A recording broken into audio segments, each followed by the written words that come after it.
What up, what up, what up, and what up? Salute to my brothers. Absolutely. Gunner, what up? Tad, what up? My brother Tad. What we doing, Make OG sure you Wisdom? check out the OG Wisdom podcast. You know what I mean? We're in it live and raw from a Lagoon. Good show, my niggas. I love y'all. Most of our leaders come out of organizations. You have to be a part of an organization to be an effective leader.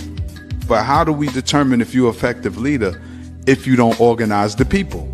You can't just grab the mic or your phone, get on YouTube and say, yo, I'm a good leader because I think I'm a good leader. You have to have a track record of organizing people, setting goals and agendas and getting them done. Yeah. Politicians I don't really like. Activism is different because, you know, you got a goal. It has nothing to do with politics. When you are activist, you know, it's for your people. Make sure y'all get ready to tune in to my brother, my big brother, C Gutter and Tad, new podcast, OG Wisdom. Better tune in to that. A lot of jewels, a lot of knowledge, a lot of lifestyle, a lot of street talk, a lot of hood tales and real stories. Check it out. OG Wisdom, Tad, C Gutter.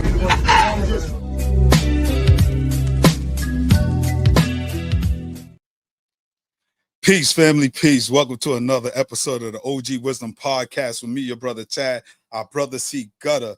Our special guest host today, our sister K Fighter, and none other than the master teacher, Kaba Kamene, is in the building.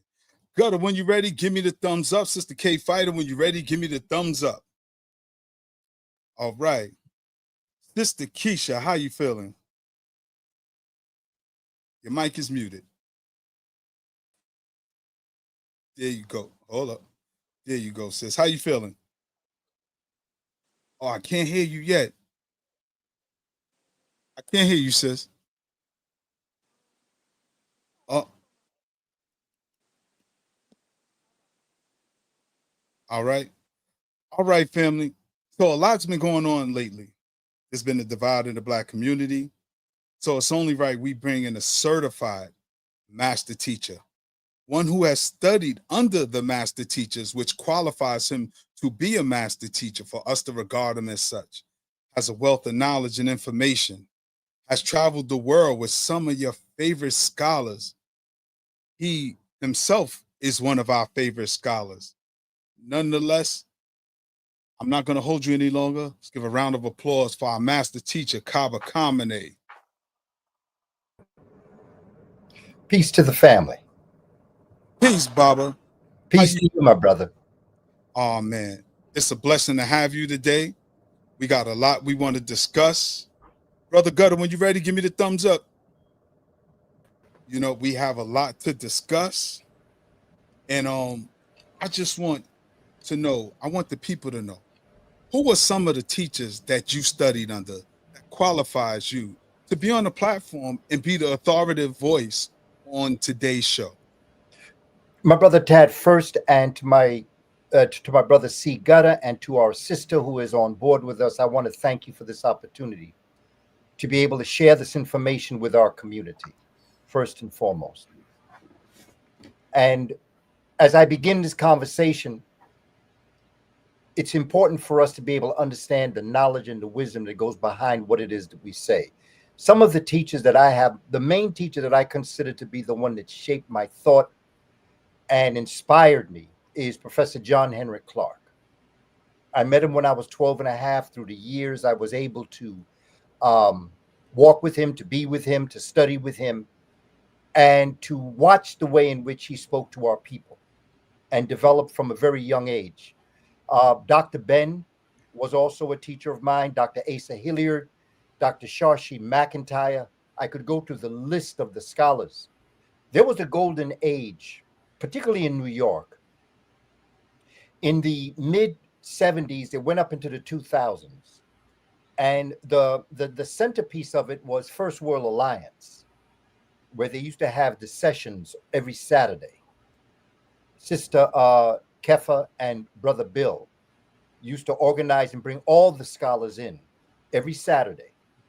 We had a chance to be at their feet studying with them up on 145th and Convent Avenue. And the information that was shared then I was a teacher at the time. I was a kindergarten teacher, in fact, taught our 5-year-olds. And I developed my program in teaching our children and our community around my experiences with these great scholars. Dr. Richard King, the great melanist and psychiatrist, just dropping the knowledge. And I would take it back into the classroom and I would shape it. I would write curricula. I would write lesson plans around what I may have learned. I remember every Sunday watching the program Like It Is with the great Gil Noble, who had his program every Sunday at 1. I was also shaped by Soul Train on Saturday. And so that becomes important. You know, so it was a golden age for me to be able to develop the program. I spent a lot of time on 125th Street, right outside Teresa Hotel, just talking to the community. My brother Patah and myself used to be out there right outside the Teresa Hotel between 125th, 124th. It's the same place where Malcolm X had his headquarters when he organized the Organization of Afro-American Unity and the Muslim Mosque Incorporated. He had his offices on the 2nd floor in the Teresa Hotel. So there's a lot of history. But my main thing that I come to the community with and that I ask them is, don't believe a word I say. My job is not to make you believe me. My job is to make you think. I think all great educators don't try to force information on people. I think that's a lot of ego thing right there. My thing is, let me drop the information. I'll give you the books that you need to read. I'll tell you where you can go to find out more. And then you come to your own conclusion. This is what Malcolm X told us as young people in his presentation. Malcolm X speaks to the children. Think for yourself. Get the information, study it, and then think for yourself, and then bring to the table for your people the information from your perspective. And the other piece that I just want to say to the young people, having been with them since 1977, I've been an educator. The one thing I want to tell the young people is that when all is said and done, no matter what you see happening out here, it's going to be all right. We've been through far worse than what's going on now. And we were able to make it with much less. See, back when we were on the plantation, we didn't have OG Wisdom podcast. Right. We didn't have people that could come to the community and talk to them. We were able to develop within ourselves the strength and the spirit to be able to overcome living in hell. We were able to, on the plantation, make a heaven, even though we were in hell. So if we could do that back then, we can do that now and even more. So to the young people, I just want you to let you know that after having experienced what I've experienced, studying our history, we're going to make it right. It's just that we got to come together, stop fighting amongst ourselves, and make it right. All right. So that's a brief introduction. Gutter, do you have a question? Followed by you, Sister K. I got one question. Well, that was my question was for the panel. I just had something like what people think about the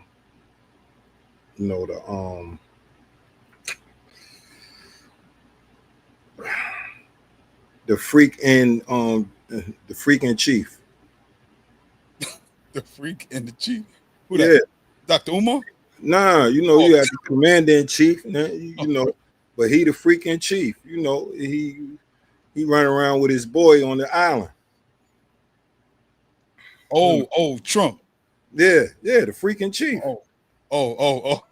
Yeah, super freaking chief. I don't even want to give him Rick James joint. Like, he ain't even the super freak. He just the freak in chief. You know what I'm saying? I can't even give him Rick James moniker. I'll let Baba tackle that, or Sister K fighter. Sister Keisha, anything you want to say? Can you guys hear me now? Yeah. To the tune of what our brother Gutter was just saying, it is their nature. He is doing what is, what they are, So we shouldn't be shocked. We shouldn't be, worried about that. This is who they are. They have always been sexual deviants, right? It was them who had us on the plantations in the first place, on these sex farms and forced breeding us. So this is right in line with who he is. So we, as Black people in this world, should never be shocked when you hear this kind of stuff was going on with these folks. You know, we've been new. I just wanted to bring, you know, just started off with a little humor. That's all. I just wanted to know, you know, we Black people, we always knew all of them is freaks. Right. You know what I mean? And unfortunately, that's why I don't want to give him Rick James joint, because Rick James joint is like in a different context. His is a totally different, you know, Neanderthal, you know, weird shit. Yeah. Baba Kaba, right? You opened up in terms of research and study. And to your point, Gutter, I said Dr. Sukiyana because his scandal is always centered around deviance, but that's a whole nother conversation.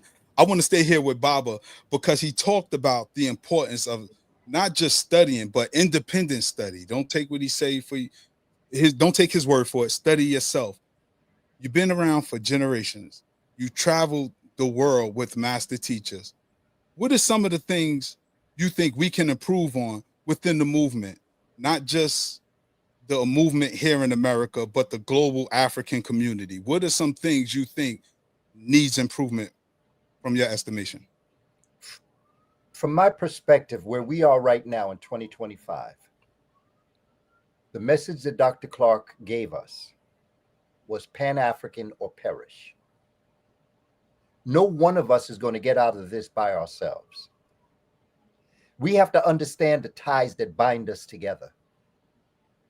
And we have to understand what happened. Dr. Van Sertima, I went to Mexico with Dr. Van Sertima in 1984. He's the author of the book, They Came Before Columbus, where he was talking about the presence of Africans here in this hemisphere.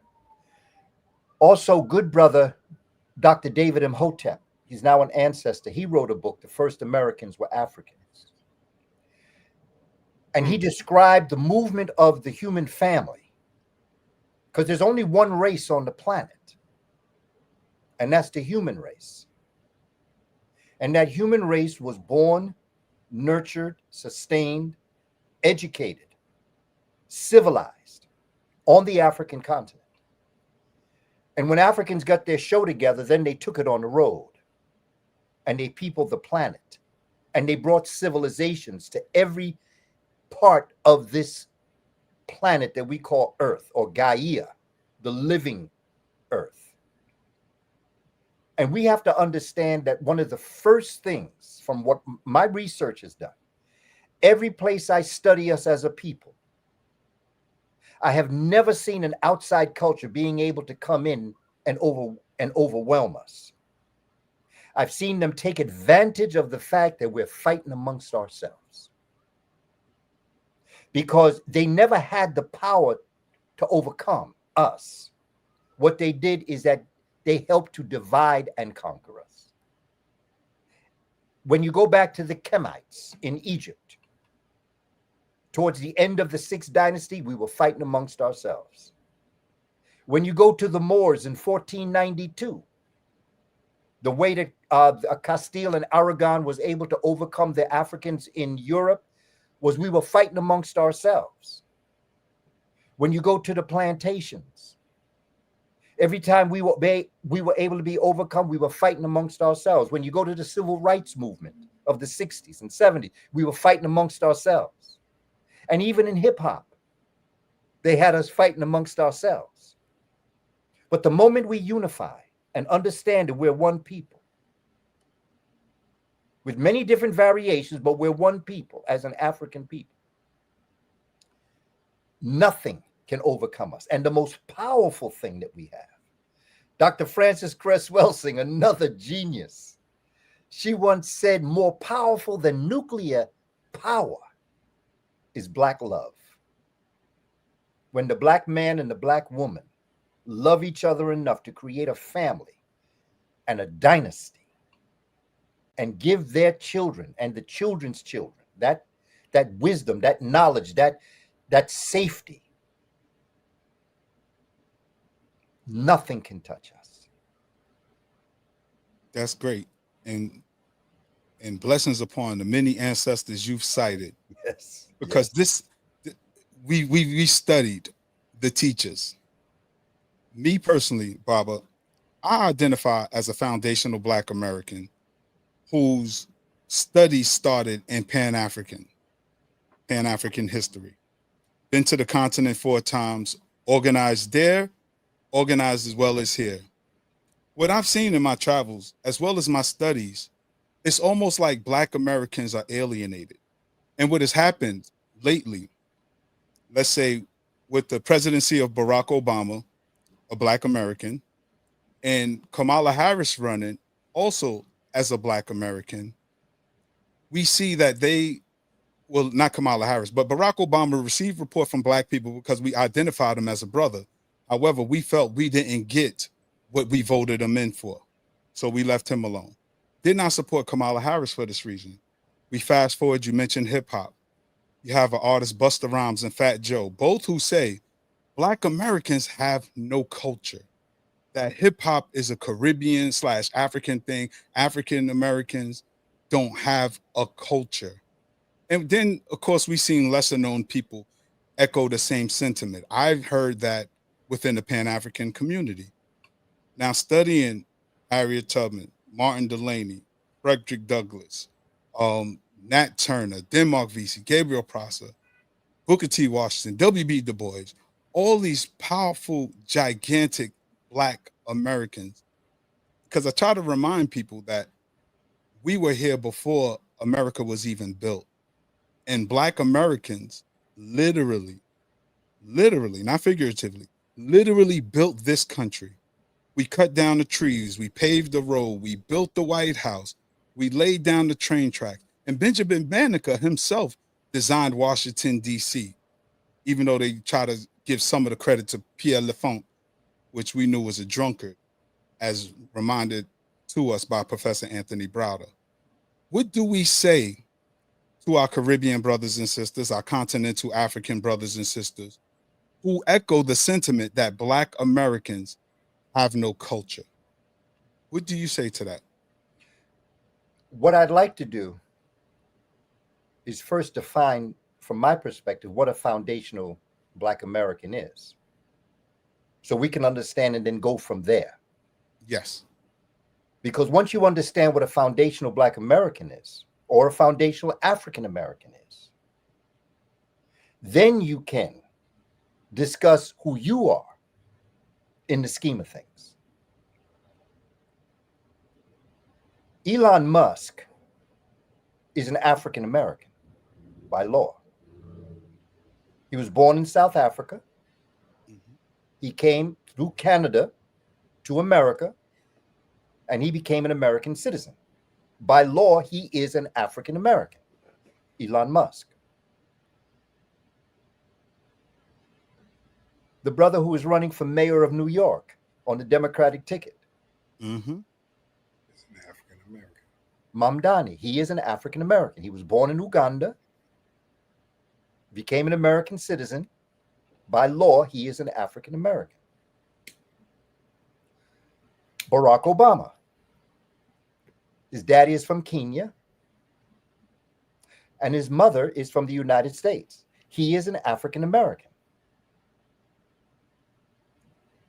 But those that I've just mentioned do not have one ancestor that worked on the plantations of the United States.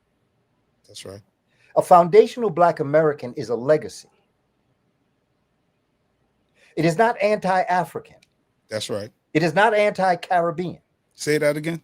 It is not anti-African.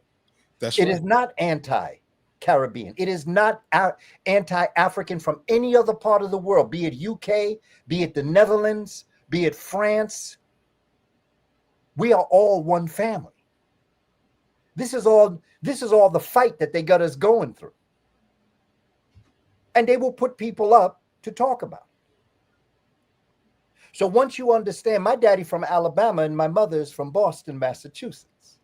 I have ancestors on the plantations of the United States of America. I can trace my ancestry back not just to the plantations of the United States, But as Dr. David Imhotep tells us, I can trace my ancestry back to Africans that came here 100,000 years ago, 50,000 years ago. My ancestors were here before the people we call Native Americans were here. Let's be clear. Please tell them. With respect. 100% facts. See, people got a lot of problems because they have so denigrated Africa. Nobody want to be African. Right. This is what I found out with our children, you know. As I went through my teaching of the children, I've taught every grade, I've taught every subject. I taught college for 14 years. And one of the things that I've come to realize is that there is a psychology that unfolded. You see, when the European and also the Indo-European, because I can't forget what they did to Africa through the mantle of Islam. You can't forget what they did in East Africa, in Tanganyika and Zanzibar. You can't forget what Indo-Europeans did once they were introduced to Islam from Africans. Because Islam comes from the mountains of Ethiopia that was brought by Balal. We have to understand and see the history. And family, I don't want you to believe me. That's right. I want you to look at a book that's titled Ancient Egyptian Sacred Science in Al-Islam. Read that book by Rafiq Bilal and Thomas Goodwin. Read that book. And look at how Islam copied the very nature of the studies that our ancestors in Kush Kemet, Egypt, gave to them through Ethiopia. Look at the language. The language that we call Arabic was formed by a black man by the name of Antara, Antara. I'm going to spell for you in case you want to do the research. Right. Antara. He was a poet. Whenever you form a language, normally it's the poets and the writers that form the language itself, the grammar and the syntax of a language. Alexander Pushkin. If it wasn't for that black man, Russians would be speaking French today, because Russia was part of the Gaul Empire. See, this is what Malcolm meant when he said history probably would be the best subject that would serve us well right now. It was Dr. Cheikh Anta Diop, the great Senegalese scholar, that said, when someone wishes to oppress you, there's three things they take from you. They take your history, they take your language, and they take your psychological factor. Dr. Leonard Jeffries tells us that your psychological factors, he calls them your VIPs, your values, your interests, and your principles. And after those who wish to oppress you take your history, your language, your values, interests, and principles, then they superimpose by force on you their history, their language, and their values, interests, and principles. Because psychologically, no matter what decision you come to in your life, it'll never be in your best interest, because you ain't looking at the world through your eyes. You're looking at the history, the values, interests, and principles, and the language through someone else's eyes. Because first of all, language corrals you into looking at the world through someone else's psychological factor, because it's the language that you speak. English, when we speak English, I have to Africanize everything I say. And by the way, English ain't a language. Spanish ain't a language. French ain't a language. Because to have a language, you have to have a very individual alphabet code or a symbol. You have to have your own alphabet if you're going to be a language. English uses Greek script. Spanish uses Greek script. French uses Greek script. It's not a language. It's a derivation of Greek script. But Greek script is African script, because the way they found out about decoding Medu Neter, or that's what Africans called, what the Greeks call hieroglyphs, sacred writing. They found out on something known as the Rosetta Stone. And the Rosetta Stone has 3 languages, one on top of the other. Google it, Rosetta. Google Rosetta Stone. The top one is hieroglyphs, Medu-Neter. The middle language is what is called basically the hieratic, which is more of a scriptic language of Medu-Neter. It's more of a different symbol, meaning the same thing. And then the bottom one is what Western civilization calls classical Greek. But that's not classical Greek. That's another African script that the Greeks adapted that now they claim to be classical Greek, but it's really another derivation of an African script. So what am I saying? When you write English, you write an African script. The ABCDs, you can go to Medu-Neter, and in the symbol of the letter A, you have a vulture. That vulture is, they pulled out the script. When you look at the vulture itself, it looks like the letter A. When you go to the letter M, it's an owl. And all in the owl's script, the pictograph, you can see the letter M in the face. You can see the letter M all up in the body of it, so that the alphabet, Africans said, well, instead of me having to draw an owl every time I want to have the sound M, what I'm going to do is I'm going to take a piece of the visual out of the owl, and that's going to be the letter. So every time you see that letter M, it's the owl, and the sound is The following letter is N. You have the wiggly lines of the waves of water. That's where the letter N came from. They have not created anything. The one thing Western civilization created, there's 2 things they created. They created the Xerox machine and the patent office. Because they stole everybody's idea, put their name on it, and made copies. We don't know our history, family. We don't know where we came from. We don't know what we've done. And they've even got some of us putting each other down. Yes. And one of the things, as I watched Fat Joe and I watched Busta Rhymes talk, I felt such a disservice that they did to the brilliance of their own cultural people. See, the one thing about African folk, we talk. We're very verbose. And everywhere we've gone, we've always brought the word with us. The Gap Band had a song, Word Up, back in the day. And that's true. It's word up. That's what it is. The word rises.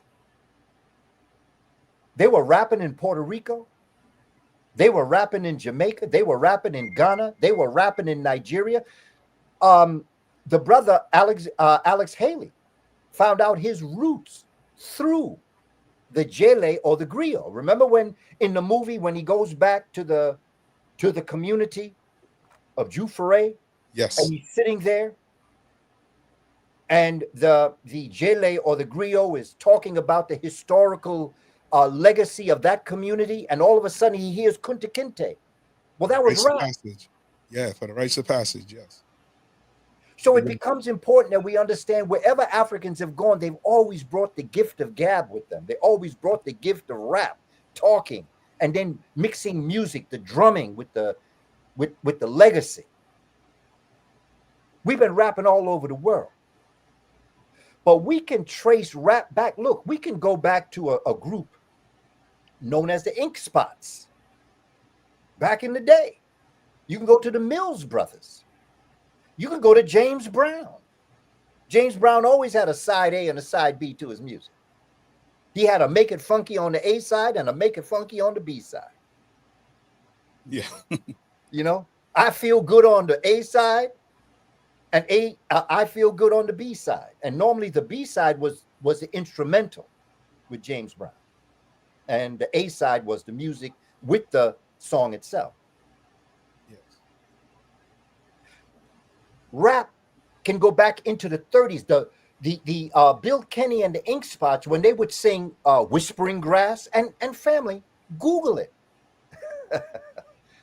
I'm telling you, don't believe what I'm saying. Google the Ink Spots going back into the 40s and the 50s and listen to Whispering Grass or If I Didn't Care. If I Didn't Care. I mean, and then in the middle of the song, they'd stop and Bill Kenny would start to rap. So that when all of our brothers and sisters, and by the way, let me tell you something else about Barack Obama.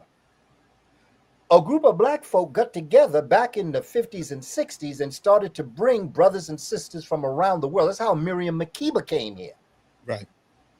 Pata Pata from South Africa. That's how she came here. Black folk got her here. And there were people from the Caribbean that were part of the African-American group that brought them here. Harry Belafonte, Sidney Poitier, but it was run by black people. It was run by foundational black Americans who had legacy in the United States of America. But there was someone else that they brought to America. They brought a man from Kenya whose name was Barack Obama. So if it wasn't for foundational black Americans, Barack Obama wouldn't even have been born. His daddy came here because black folk got him here. And the other thing that folk don't understand is, as you said earlier, Brother Tat, we built America. Literally. Literally.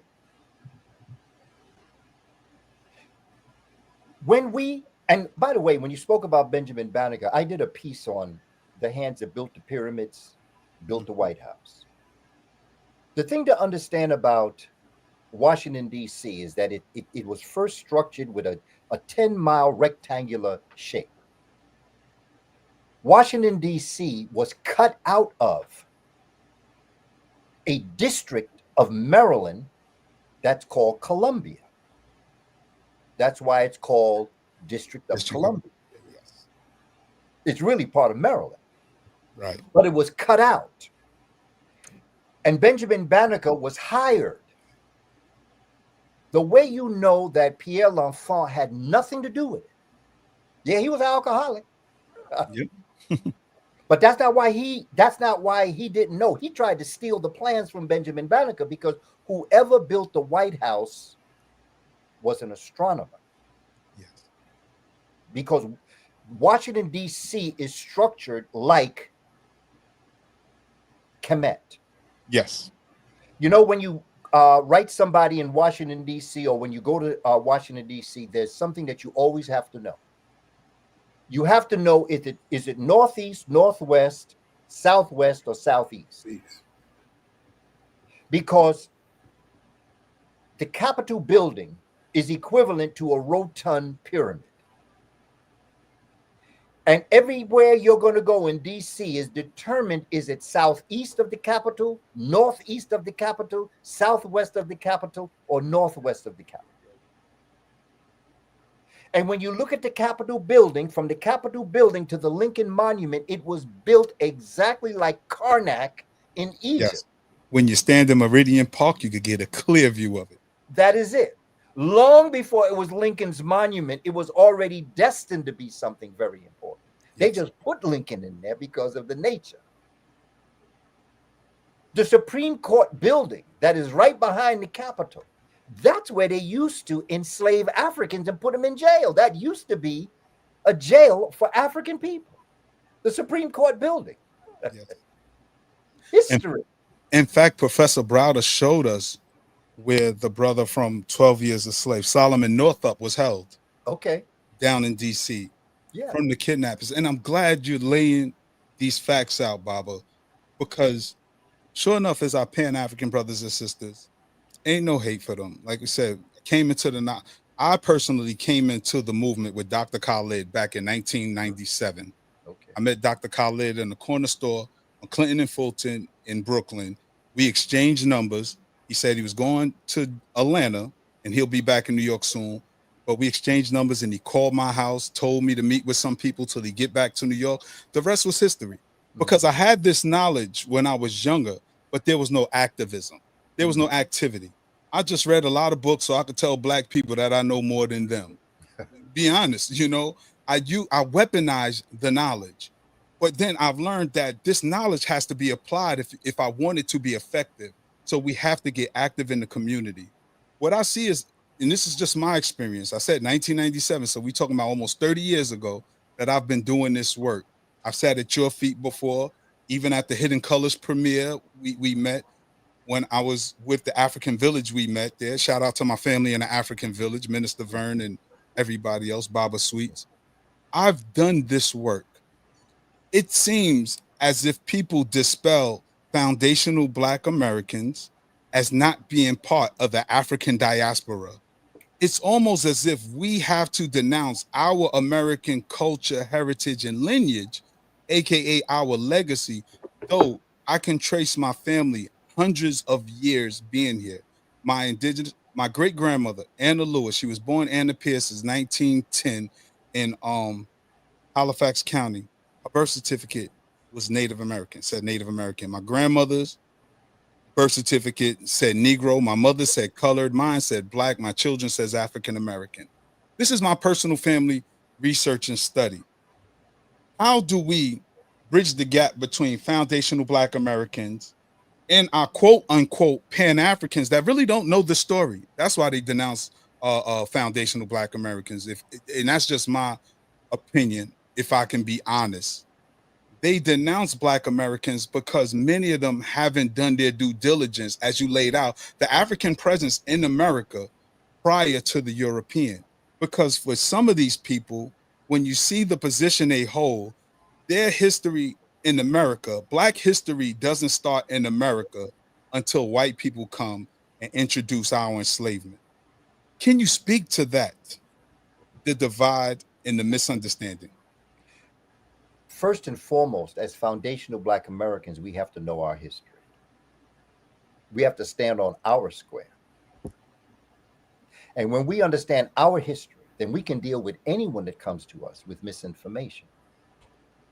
I've had an opportunity to meet people from around the world. Black folk in Netherlands, Black folk in UK, Black folk in Cape Verde Islands, Black folk on the African continent that love and respect foundational Black Americans. Folk from the Caribbean, they recognize who we are. They know who we are. When the civil rights movement occurred in the 60s, specifically when the Civil Rights Bill was written, the immigration laws became illegal and they had to be rewritten. The reason why the great majority of people are in this country from Asia, Africa, and the Caribbean is because of the civil rights movement. Period. The reason why there's so many Indians from India here now is because of Black folk. And when they come and they benefit on the back of the blood, sweat, tears, and even lives of foundational Black Americans. And it is in the dominant or the attempted dominant oppressive society to keep us divided. And when you don't know, you can't do. And it's important that we as foundational Black Americans understand what we're saying. We have brothers and sisters come and they say, I'm from Nigeria, I'm from Ghana. Well, how about us? Who are we? That's right. How do we define ourselves? And so foundational Black American is a term we use as a legacy of ancestry that is indigenous to America. There were 5 waves of people that came to the American continent, according to Dr. David Imhotep. The first humans that came to America were the Twa Mbuti Khoisan people of Central and Southern Africa. They are derogatorily called pygmy, the short-statured people. They were the first to come here. The second wave of people were the Clovis Folsom people. By the way, the first wave of people are also called Paleo-Americans. Paleo meaning ancient. That's right. First wave is is the Twa Mbuti Paleo-Americans. The second is the Clovis Folsom, a taller stature African people, still African. That's thousands of years after. The first wave of people came 100. Dr. David Imhotep told me 120,000 years ago. That was in his third book that he revised before he joined the ancestors and the creator. In his first book, his date was 100,000 years ago. Human beings were here, and they were black. They were African. Right. Clovis Folsom is second, taller stature Africans. Third are the Algonquin, still African. But some of their members had been impacted by the Ice Age. That sort of kind of took some of their pigmentation away. Still black, though. Probably look like us right here. The fourth were the Inuit, derogatorily called Eskimo. And then the fifth came in huge numbers, avoiding the Asian invasions of what's called the Mongols, like Right. Genghis Khan and others. And they were forced south. That's who everybody looks to as the original people of America. They're not. They're the fifth migration. But then they took in the whole gene pool of the prior four. And now this is how they appear. Their hair texture is different. Their melanation is a little bit different still, because, you know, when Europeans came here, the first thing they called them were red. Right. You can't be red without some black up in you. That's right. And the first thing that the indigenous called the European was a pale face. So they was already riffing on their complexion from the beginning when they met each other. Right. But in those indigenous people, Columbus himself admits that he met black people going back to Africa when he was on his way to America. In fact, one of the ships was captained by twin Moorish brothers, the Pinzon brothers, Pinzon. Dr. Van Sertima talks about the Pinzon brothers. There was a lot of African people on the ships that Cristobal Colon were on, because that was his name. That's right. His name wasn't Cristobal. That's right. His name Dr. was Clark Cristobal talks about Colon. that in Christopher Columbus and African Holocaust. Yeah, absolutely. correct. So I mean, let's get this straight. See, this is why I say, family, we have to know our history. We as foundational Black Americans must know our history. And so when waves of people from around the world came to America, most of them were assigned the Black community. That's right. The school where I taught and I became an assistant principal in this school was right on Sedgwick Avenue. Okay, I was there when Kool Herc was doing his house parties. +923227300. I remember when I would drive home, I would go down Sedgwick Avenue. I'd see people getting ready to go to the house party. And what Kool Herc did was that he brought his African culture to America. He was impacted by foundational Black Americans, Which he acknowledged. which he and you know, anyone that wants to recognize. See, there's a difference between creation and contribution. Yes. Talk about that, Baba. So we got to know the difference between those two words. Them brothers, I don't care where you from, Kool Herc, Fat Joe. You can go through the list of all Busta Rhymes. They contributed to rap music. That's right. But they did not create the So- rap music that was in America. That's right. I can't escape Louise Bennett from Jamaica, the poet. She was a rapper. I can't escape Muta Baruka, who is a rapper. Let me say something, right?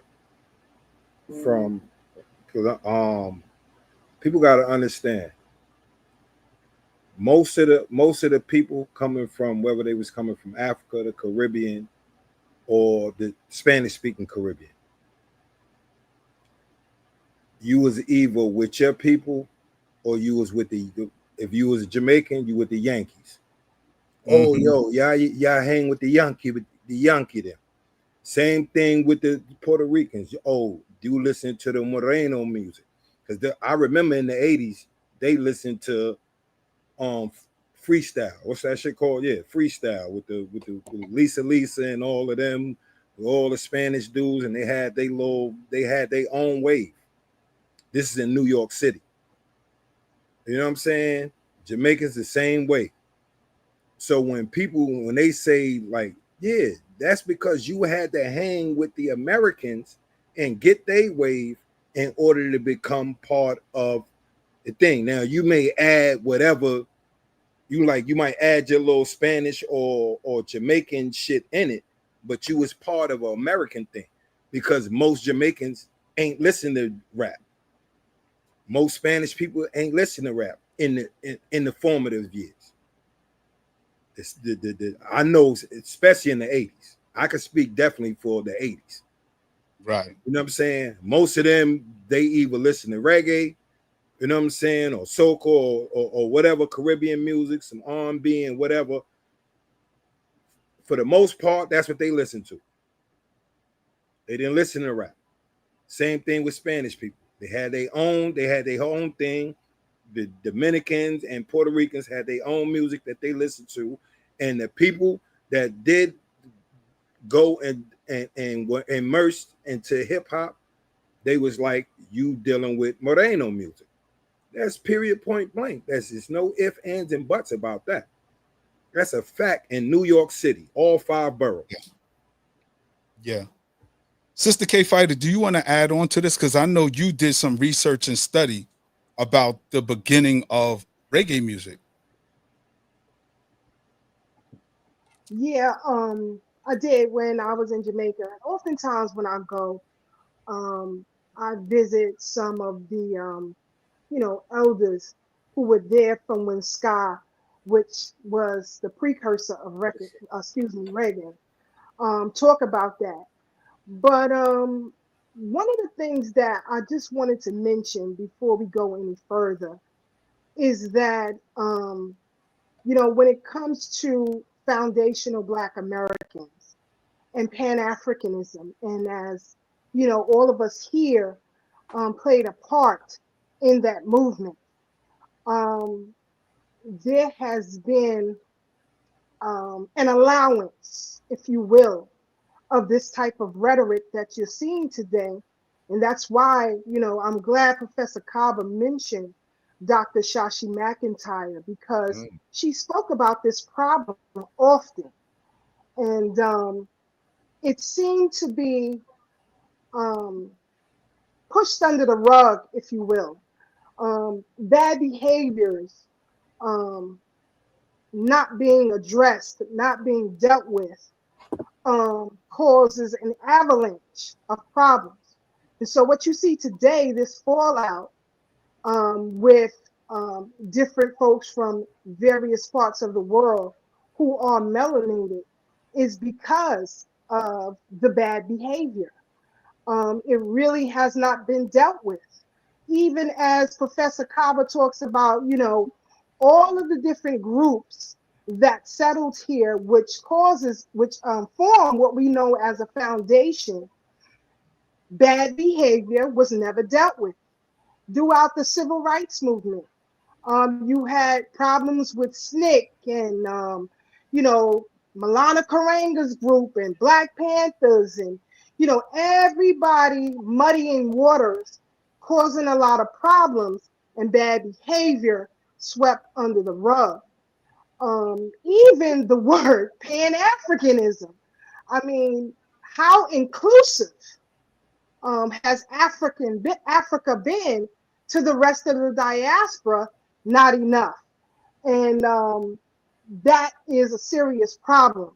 And so until we deal with these bad behaviors, we are always going to have these problems.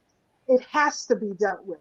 So, a lot of people are upset with things that they're seeing, but this is what happens when you purge a system. When the vomit comes out, it has to come out. Because if you keep trying to hold that vomit in, you're making your entire system more sick. And so we have to deal with this. It has to be dealt with. The blatant disrespect and even death threats that I am seeing today is problematic. And, you can only take for so much, and people going to start pushing back. So, my hope, with all of these discussions including the one today on OG Wisdom, my hope is that everyone gets their tribe in order. And so as we work as FBA to get our tribe in order, I'm asking everyone else, get your tribes in order, because we can't unify. Everything that we built is going to be destroyed, and an enemy can see clearly the cracks in the system. We have to clean up the tribes. So if you're in Nigeria, clean up your tribe. If you're Trinidadian, clean up your tribe. If you're Jamaican and so on and so forth, clean up your tribe. Don't start blaming, throwing hands at everybody, or, throwing mud and hiding your hands. Clean up the tribes. Clean up the tribes. It has to be done. So that's just my point. We Baba. Okay, we got too many genus procyon. That's if people don't know, that's the scientific name for a fucking coon from all over. New notification. That's the problem. That's the problem. They coming from every, like, if you just got to think about this. If you leaving your country to come here and willingly join the system and say we some shit, because that's where it come from. They willingly join the system that's anti-black. You see what I'm saying? And we already got enough here. You feel me? We got enough coons here. You know what I'm saying? So we don't need no extra ones coming here, you know what I'm saying? And and you could tell by the vibes. Right. You know what I'm saying? It don't gotta be nothing anybody say. You know what I'm saying? You know the vibes when they just specific, once they hear your accent, oh, this is one of them ghetto niggas. Right. You know what I'm saying? So that's our problem. Like most of the people that come here, they willingly join the system and they follow whatever these Europeans. Like, you got to think about it. They do that in their country. Right. So Baba, we getting the assholes coming from, like, dealing within our structure. Because when they come, we automatically embrace them as, yo, oh shit. You know what I mean? Look how many people within the movement have come from somewhere else and we've welcomed, and they've been part of the struggle wholeheartedly. There's no ifs, ands, and buts about it. You see what I'm saying? So it's never us. Yeah. You know what I'm saying? We got bullying shit, but we bully each other. Like, I was born and raised in America, nigga. I was called African booty scratcher because I got an African name. So, like, we bully each other. So that has nothing to do with you being from the continent or the Caribbean. Yeah, the continent. Cause I didn't got the coconut shit. Right. Put hands. You know what I'm saying? That's what it is. You either put hands or got jokes. And I had both. But good, I want to ask part of our culture. Like when they say we don't have a culture, like that's part of our culture. Right. And you walk like us. Right. You dance like us. You know what I'm saying? You talk like us, like use our slang. You know what I'm saying? This is a slang that has taken a worldwide, because that's the connection that they feel with us. You know what I'm saying? That's the automatic connection to blackness that they feel. But when you coming over here, that's what I said, is like, if you a coon, stay over there and let them take care of you. Like we trying to take care of the coons we got. All we do is expose them, put them out there. You know what I'm saying? You expose the coons, you put them out there, and then when the white people show them they don't want them, you know what I'm saying? You learn your lesson, but you fucked with a 10-foot pole. You know what I'm saying? So Gutter, let me ask Baba this question, because based on what Gutter said, and as somebody in the comments said, doing the dozen, snapping, that is part of our culture. And many people are hurt feelings from when they were being teased as children. But as you know, as a teacher, right, Baba? Children tease each other, regardless of where you're from. You could be from the same block, same building. Children snap and rank on each other. They do what started as the quote unquote dozens. But to Sister K Fighter's point as well, the bad behavior. See, as Gutter stated, here in America, we accept all black people. If you black, you one of us. We don't, like many of our family married people from the continent, from the Caribbean. We don't have that problem. While we are delineating, and I want you to explain to people what delineate means, because I don't think they know what that word means. They just hear it. It's a new word in their lexicon, and now they're lost. But we're delineating because this bad behavior that Sister K Fighter is talking about is what foundational Black Americans are experiencing. I have a sister trying to get in who's a young sister who I think you would love to meet, who's working in the reparations space. And she constantly talks about the resistance that goes on within these town hall meetings. You know, she's having some technical difficulty. We're going to try to get her back in. But what do you say? Because as Gutter said, you know, we welcome everybody. We embrace some teasing each other as part of our culture. And as Sister K Fighter said, within this movement, and I'm quite sure you've seen it because you've been in this movement longer than I have, the bad behavior. Why do we let bad behavior slide? Even when we get to the pimp of the prince of Pan-Africanism, what's going on right now? We see so much bad behavior within our movement going unchecked. And this is not on you, right, Baba? Because I like to call people out because I'm not afraid of them. Even with the dude Sucker Polite and his new Covenant movement, you know, people trusted him. He had access to the children and he violated that. He's now locked up for abusing a child, essaying a children of the community, and still nothing was done. What do you say to this? Something must be done. That's it. Dr. Clark used to say there's a lot you can do. Just don't talk about it. Just do it. That's it. And our community are protecting these people. Yes. And, you know, again, it's the psychology. Again, going back to values, interests. Enter rest mode in 4 minutes. When you stop and think about the values, interests, and principles that we have been superimposed over us, it has been to destroy us. See, this is why, you know, Dr. D, I've been talking about history. They take your history from you. So the only history you have is a history of 1619, let's say. That's how you see yourself. You don't see yourself 100,000 years ago. You don't see yourself as a planetary being. You don't see yourself as a cosmic being, as a spiritual being.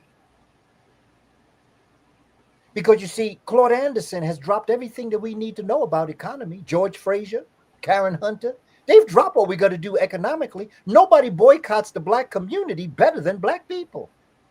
Talk about it. But they've trained us for that. They've trained us for that. That is, and the other thing is that 3 minutes due to power being with young people, as I have throughout my career, who we are as adults started generations ago when they tormented and tortured us as children. We have somehow not realized that they was putting their history, their language, their values and interests and principles on us since we were babies, when we first came out of our mother's wombs. I know that Dr. Joy DeGree talks a lot about this when she talks about what happened to us psychologically. Post-traumatic slave syndrome, yes. Absolutely. And then you get the Jacob Carruthers with intellectual warfare. That's right. And you can understand what's happened to us. For me, I say, and this may not be easy, but each and every one of us must forgive ourselves. UPS 5 will enter rest mode in 2 minutes due to power. And we must face what we've done. But we got to move on. Because if we live in the past, we'll stay in the past. What's happening? And, you know, my brother C. Gutter, beginning with the freak that you were talking about. I think personally that he's a wake-up call for us as a people. I said that of the first one. Say again? I said that the first one, but people still ain't wake up. That, you know something? We it's need like we got dumb. That's it. Okay, with everybody thinking all that they are, He's sitting across from the president of Liberia wondering how he speaks English so well. And they don't even know the history of Liberia, about what happened in Liberia, bringing African enslaved Africans to Liberia to lead that country. Many of the presidents of Liberia have ancestry as foundational Black Americans. Facts. And he's sitting across from him telling him how he speaks English so good. He the one called the African countries, Caribbean countries, shithole countries. So now you gonna come here and you gonna act like this against your brothers who welcome you, your sisters who embrace you? There's a difference. You got to know your difference between your friends, your enemies, and your allies. And I think sometimes we as Black folk, foundational Black Americans, don't know the difference between a friend and ally and an enemy. Yeah. And I always go to World War II and what Malcolm told us about the fact that in World War II, China and Russia were our friends, and Germany, Italy, and Japan were our enemies. After World War II, it flipped. It flipped after that. China and Russia became our enemies, and Japan, Italy, and Germany became our friends. And that is because an ally is not a friend. An ally is a person you ally yourself with to get a job done. When the job is done, that ally can become more of an enemy to you than the enemy you joined to fight against. We hold on to our allies too long. We think allies are friends. Right. And we have to be able to understand the difference. We got to understand ain't nobody our friend. That's Dr. right. Clark said we ain't got no friend. Yeah. And He said sometimes if you want to find your friend, look in the mirror. That's it. And then sometimes, see, Gutter, we ain't our own friend. That's Fact. right. That's them coons. That's them, right. Yeah, that's what ruined it all, because you have people that go out intentionally to downplay anything that we got going on and any greatness that we got going on. They're gonna talk down on. And sadly, they got influenced because they might say one thing right. Right. So, and I'm glad you brought that up, Baba, because this is part of the reason we're delineating. For those who don't know, delineate means just give something a specific identity, because as Black people in America, foundational Black Americans, our story has been created to be an ambiguous one, so nobody know who they are. This system intentionally robbed us of all this knowledge that Baba Kaba is giving us right here for free. He's giving you centuries of our story, studied under the master teachers. I'm reading some of the comments. I see people trying to weaponize Dr. Clark's teachings, and don't ignore that Dr. Clark is a foundational Black American. And in fact, when you go to Ghana, to the W.E.B. Du Bois Center of Pan-Africanism, they got a huge picture of Dr. Clark up in there, one of the biggest. They got so many freedom fighters, but in there, in the W.B. Du Bois Center in Ghana, is a huge picture of Dr. Clark. So they do respect Dr. Clark's teachings. What I'm seeing, right, Baba, is people are trying to weaponize this knowledge as opposed to opening their eyes, saying, well, what is foundational Black American? Let me hear their position. I have a brother from the UK in the chat. His family's from Nigeria. Our brother Siraj, who will be here, he will be in the US and he'll be in the US in September. Sister Keisha and myself we're hosting him. He's doing the presentation. This brother and I was just on the Zoom before we did this. He has no problem with me. I have no problem with him. What I see is the radicalization on both groups, from the FBAs and Pan-Africanism. We're not each other's enemy. We want to keep talking about this boogeyman, the white man, but it goes back to what you said, the enemy in the mirror. Yeah. Many of our people within the movement aren't focusing on self-development and character building, which should really be the foundation of any movement. To have people really work, think for themselves, but work for the group is what I always say. Think for yourself, but work for the group. When we come into these spaces, whether it's FBA and Pan-Africanism, whether it's CARICOM, we're not each other enemies.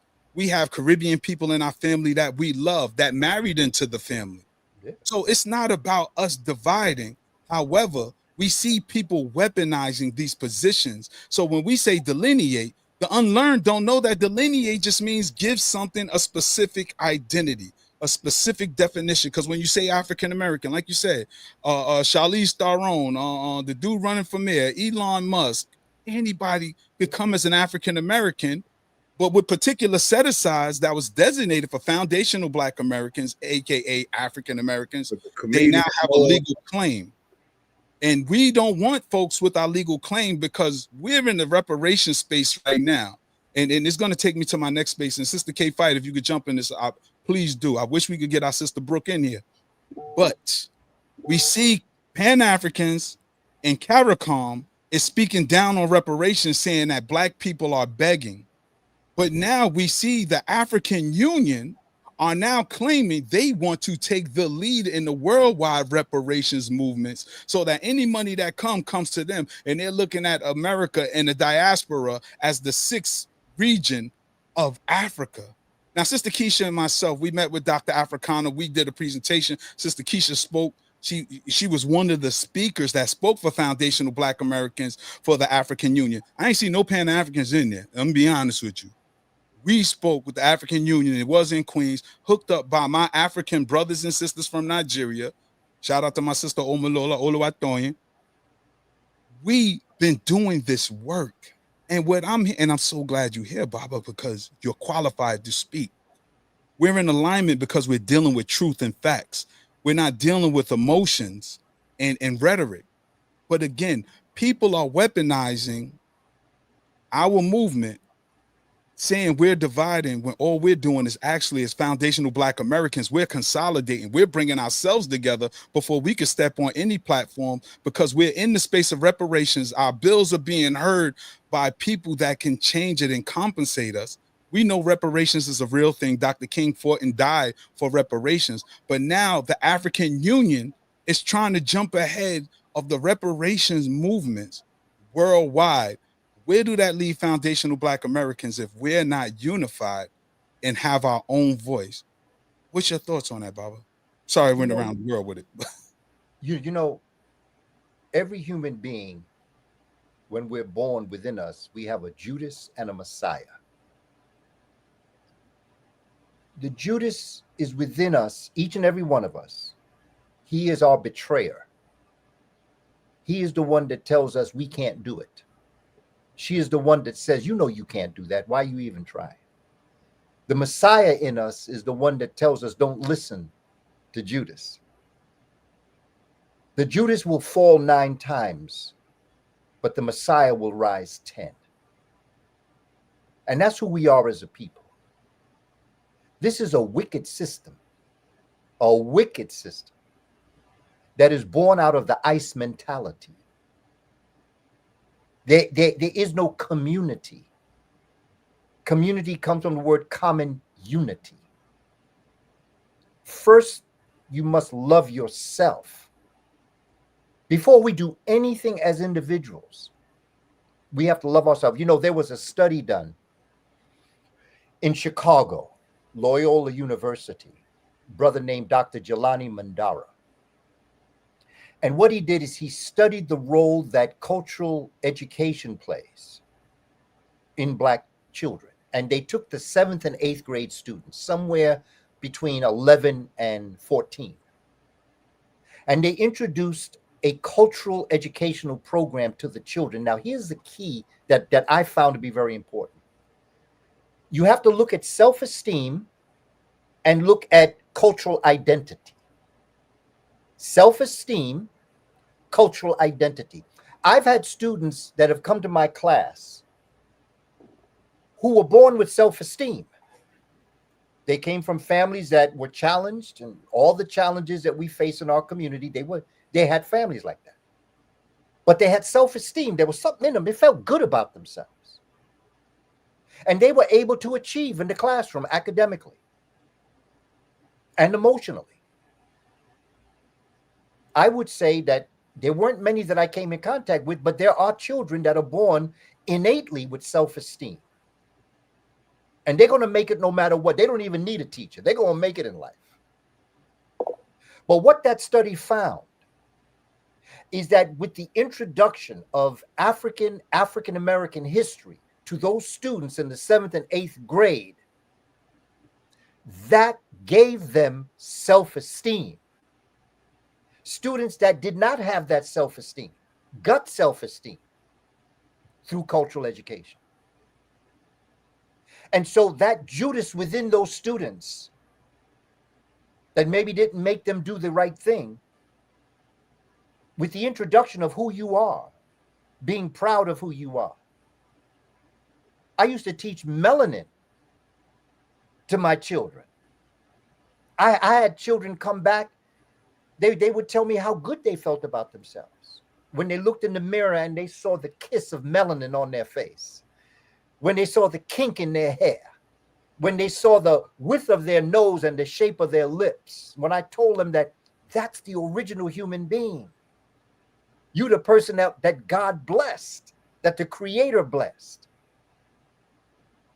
Instead of trying to bleach your face and do different things to your hair and shape your body to look unlike yourself. But we have to be proud of ourselves. And as foundational Black Americans, you see people that come from another country here, they come because they know there's something wrong with where they are. So when they come here, they come with a different mentality. We're here. Foundational Black Americans ain't going nowhere. And it's important that we understand that we are a people that have gone through hell. And not only if, in fact, we built America, then I would dare say we built Western civilization. The people of the Caribbean, they're fighting for reparations. The people, CARICOM, and then you have AFRICOM. Okay? But we have a very distinct demand as it relates to reparations. And the root word of reparations is to repair. That's right. Repair the ill that you did. And these are the kinds of things that we have to sit down and talk to our brothers and sisters about. But first, we have to not only talk to each other this way, but first we got to talk to ourselves. We must look in. Dr. John Henry Clark, my first homework assignment from Dr. Clark when I was 12 and a half, my name was Booker T. He said, "Oh, Booker T, you're going to become a great teacher one day." Funny, I wanted to be an astronomer when he told me that. Funny, he said, "I'm going to be a great teacher one day." He said, "Oh, Booker T." He often told me Booker T. Washington was the most misunderstood man in America. Booker T. Washington was a Pan-Africanist. That's how Marcus Garvey got here, was through Booker T. Washington. Marcus Garvey wanted to create a Tuskegee Institute in Jamaica. And he wrote to Booker T. Washington, said he wanted to come up and he wanted to learn how to do it. And Booker T. Washington said, "Come on up." By the time he got here, Booker T. Washington had joined the ancestors. So he never got, so Marcus Garvey stayed. Every great movement comes out of here. The Moorish Science Temple. Talk about it. The Nation of Islam. The Gods on Earth. Talk about it. I used to see Minister Clarence 13X in Harlem. Never met him, but I saw him in Harlem. Father Allah. And their temple still is on the corner of 126th Street. That's right. A lot of the rappers come up out of Allah School. Okay, they come out of that. Jay-Z, you can go through the list. Right. And see the impact here. It didn't happen outside this country. So what is the factor that is common amongst the movement of Black folk? It's us, foundational Black Americans. And because of that, there are some people in certain groups that want to weaponize it. But you see, every weapon is also a tool. And every tool can become a weapon. It's not what it is, it's how you use it. That's right. Baba, I got another person, the young sister I was just talking about. Sister Brooke, when you're ready, give me a thumbs up. You ready? All right. Can you hear me? Can you hear me? Clearly, sis. Welcome to the platform. This is our young sister Brooke, Baba Kaba. Hi. Yeah, Peace to my she's been in sister, these bro. reparation spaces. It's definitely a pleasure to work with this young sister because she's keeping us abreast on what's going on. You know, she's taking the charge, her and another young brother, our brother Divine. He's not on the platform right now, but we'll have him back soon. Baba, what do you say to the people? Because I'm reading the comments. People are in disagreement, and that's okay. Yeah, I'm seeing some of them too, man. That's why I had you read the Yeah, that's resume, what I'm because looking most at. of these people aren't qualified to disagree with you because you're not even saying anything inflammatory or anything to dispute. And that's what I was talking about, people weaponizing it. But it But comes as from fear, brother okay, Tad. What yes, I'm looking at in these and in these comments is fear. okay, Okay, and you see the thing about fear. Fear is false evidence appearing real. that's right. Okay, and the greatest enemy of the human family. I don't care what your culture is.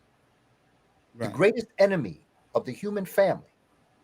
See, animals and plants don't have that problem Right. because you know they have instinct. They do what nature tells them to do because nature tells them to do it. They are in sync with nature. Human beings getting to this point in thought and process, we have three gifts that the other forms of organic life don't have, plants and animals. We are animal, but we are the higher animal. There are three gifts we have. We have the ability to acquire knowledge, and we have the ability to analyze it, and we have language that transmits it. That's what separates us. Knowledge, reason, and language. When we were given these three gifts, we were meant to become the masterpiece on earth through nature. And the early forms of humanity were one with nature. They had intuitive instinct. They did the right thing naturally. But then there began to branch off humans that defied nature. This is what Dr. Jacob Carruthers talks about when he talks about the Indo-European separating themselves from nature, thinking you can fool nature. Right. And so in doing that, they had the power of negation to tell nature, I'm not going to follow your way. And what is happening now is we have people that are not following the way. And so the greatest enemy that the human being has is ignorance. There's two types of ignorance. Ignorance is when you don't have knowledge. And then there's another that's worse than that, which is when you ignore that knowledge. Right. You know better, but you don't do better. That part. And so ignorance gives birth to twins: denial and fear. False evidence appearing real. You deny that you know. Right. And those twins give birth to all the isms that create schisms. Yes. If somebody from outer space were to come down to Earth, having gone through their evolutionary life history and looked at how human beings are acting on this planet, I think they say they don't deserve to exist. For real. They are aberrant to the way of the cosmic universe. Ma'at, the law of the cosmic universe that transcends every planet, everything in the universe, demands truth, justice, harmony, balance, order, arrangement, and reciprocity. And reciprocity is my favorite characteristic of Ma'at because it says you shall reap what you have sown. What go around, come around. What you give is what you're going to get. And I want to ask the human family, if you really believe that natural law, if you believe that what you're doing would come back on you, would you really do that? And if you had sense, you wouldn't. If you ain't got no sense, you still would do it knowing it's going to come back on you. This is what Minister Farrakhan said and meant when he said that current occupant of the White House is the gift to black folk. It's a wake-up call. That's right. He calling your country shithole countries. He's wondering how you speak such good English. And here we are telling them, this is how they feel about you. Yeah. They don't love you. Back in the 60s, we was telling our brothers and sisters of Spanish-speaking background and the Indo-European, if you want to call them Arabs, I don't call them Arabs, I call them Afrabs, because to be an Arab, you must be black. When they went to Michigan and went up in there, all that, we told them, join us in our struggle. Join with us. They said, no, that's okay. We don't need. We tell our brothers and sisters from the continent, join us. This is our struggle. No, I don't think I want. Okay, but look how they feel about you. Mm-hmm. Arabs, they call sand niggas. And Hispanic people, well, you see how they treating them now. Yeah. They consider them Spanish-speaking niggas. Yep. This is just the reality that we face. And we have to sit culture, down. hate Everybody your want to own be healed, but nobody want an operation. And to have an operation, you must have bloodshed. I'm not talking about physical bloodshed. Right. I'm talking about the trials and the tribulations, the cognitive dissonance, the hurt, the pain that we go through when we sit and we talk. But when we walk away, we're walking in that room, loving each other. We're going to walk out loving each other, but we're going to go through a hell of an experience when we're in that room talking to each other. Yeah. So Baba, let me ask you, and then I want Sister Brooke to jump in here. Sister Brooke, if you have any questions for our elder Baba, master teacher. So, being a foundational Black American, it's always, since I've been in this movement, before I even came in this movement, I see that it has been promoted that Black Americans should leave the United States. We should leave America. We should go back to Africa or the Caribbean, but we need to get out of America. This is the Pan-African movement, right? We should leave America. The house we built, the place that we all know, we were here before the invaders came. We should leave this country and go anywhere else. Meanwhile, Black people of the diaspora and the Africans are breaking their neck and laws to get over here in our house. I'm not the smartest dude in the group now, right? But what sense does that make for me to leave the house that I built to go to a house that needs to be built? Meanwhile, the people who haven't built anything for themselves come and enjoy the benefits of this house that I made. Am I bugging? Or am I just making it too simple? Family, Brother Tad. Yes. I have worked with educational institutions in Africa and in the Caribbean. Presently, I'm still working with them. People who value our culture, foundational Black Americans. The people that don't feel that way, I don't deal with them. Okay.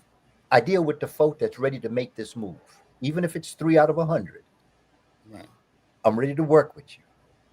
I love you. I respect you. I honor you. Wherever you're from, wherever an African is, Africa is, and wherever Africa is, I'm home. My brother, I call him Samaj. I go back that far with him.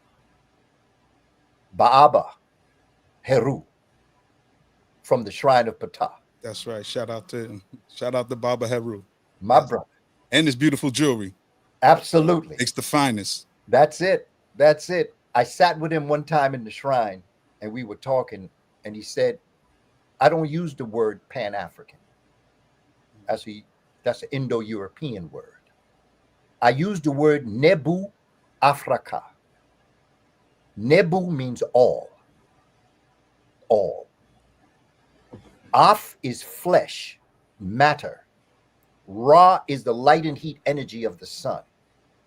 And Ka is the energy that ignites the light and heat energy that is in the physical body. So that Nebu Afrika goes beyond Pan-African. Nebu Afrika goes into the cosmos, that we embrace the world, we embrace nature, we embrace botany, we embrace zoology. That's who we are as a people. From a spiritual perspective, we are the creator having a human experience. And so my thing is, I have legacy in this country. I have ancestors that built this country. They didn't try to go no place else. They stayed here and they built this country. On their behalf, in their honor, when the creator and ancestor decide to bring me home, they're going to bury me 6 feet under somewhere here in the United States. That's right. I will travel throughout Africa, to the Caribbean, anywhere, UK, to all of my brothers and sisters around the world who I love and respect in Paris, France, in Birmingham, UK, in Jamaica. My wife is Jamaican. Shout out to her. I don't think anybody that seed. said that is a Pan-Africanist. I planted my seed and our children in that Black woman because we were spiritually connected as a people. That's right. So, my approach towards this is trying to be as open and honest as I possibly can, because I believe that the one thing that Black folk will respect is authenticity. Even if they don't agree with you, as I'm looking at these comments.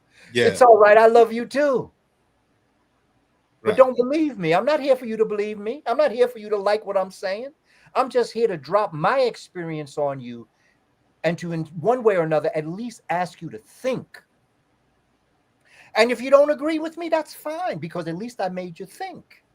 That's right. My outcome is not, my result is not for you to say, bro, I'm with you. It's cool. If you can connect with some of the things I'm saying, it's phenomenal. But if you don't, that's okay too. Right. But I made you think. And that's why I came on OG Wisdom. Yes. And we are glad that you did, because we've done things in the past. It didn't garner the attention because Gutter and myself were just starting out. But I thank you for always being available for the community. Yeah. I know your resume, and I ran into you in my early stages of development, just all over the place, always willing to share. You don't have a level of arrogance like so many may. And one of the things I respect and love and appreciate about you is your willingness to not just share your knowledge, but talk about solutions. How do we unify? Because this FBA and Pan-African stuff really got folks who soldier together in the movement, in the streets. 5 years ago, we were together, we banging on the beast and we doing this, and now we're attacking each other. Not so much as me, but I see so many bottom feeders. I see brothers that I respect, make my respect drop down a few notches, because I constantly tell people, Baba, I'm born and raised in Brooklyn. My mother and father are the first generation in New York. My grandparents on both sides are from the Carolinas, North Carolina, South Carolina. I acknowledge part of my African heritage because my mother's father's bloodline goes back to Africa. I seen the manifesto when the first African from that side of the family was brought to the Drayton Plantation in Charleston, South Carolina. And of course, I had the privilege to go to the grave sites, because we got to remember, it wasn't long ago that we couldn't even be buried together. So I went to the grave site of my ancestors, which were all Black with no white folks in there, and matched up the tombstones with the names on the documents that I have in my possession. This is what makes me foundational. Yes, I acknowledge part of my African ancestry. But again, like I said, my great grandmother, I seen her birth certificate, born in Halifax County, Virginia. And that's my mother's grandmother.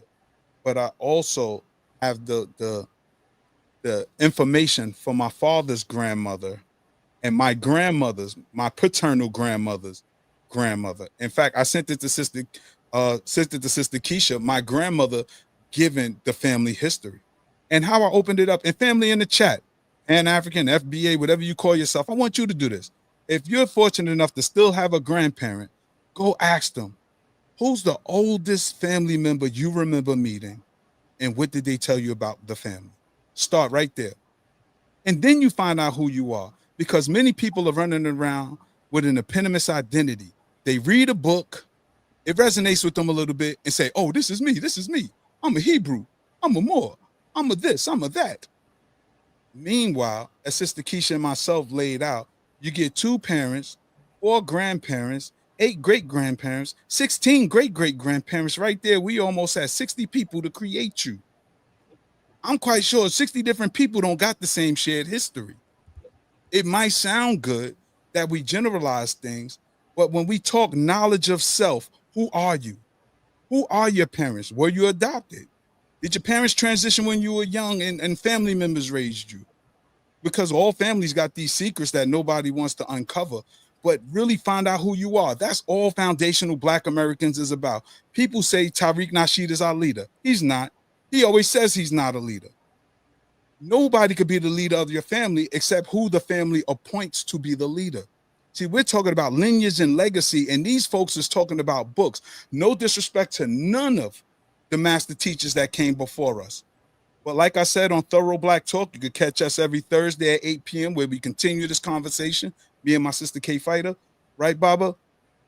I always tell people, research your own family history. Find out who you are. We say we got knowledge of self, but when it comes to the master teachers, we don't have the same shared experience. It might be similar, but Dr. Clark wasn't partying to Jay-Z and Biggie. Like, that whole paradigm is different. The music is different. The food is different. Some people might not even remember eating succotash. Some people probably wasn't broke enough to have to eat cut up franks and beans with rice as a meal. You probably wasn't that poor. That is my experience. Young people today don't have that experience. They DoorDash, eat Chinese food anytime they want to. In my house, we were poor. Well, not poor, we was financially challenged. So we had to eat what was made, and we sat as a family and we ate. I grew up in the community. My grandmother lived next door to my mother. My great-grandmother lived downstairs. My aunt lived next door to my great-grandmother. And they told me before we were born, the building we lived in, my whole family lived there. So we already got a community within the building, not to mention my uncle who lived on Carlton Avenue and Fulton Street, and my aunt who lived on St. James Place. And this is how I knew Biggie, because my cousin was actually Biggie's friend first, because they were the same age. So when we went to St. James, my cousin lived across the street from Biggie. That was his friend. And of course, we talking about children. Our experiences are different. So I encourage people to draw from your own life.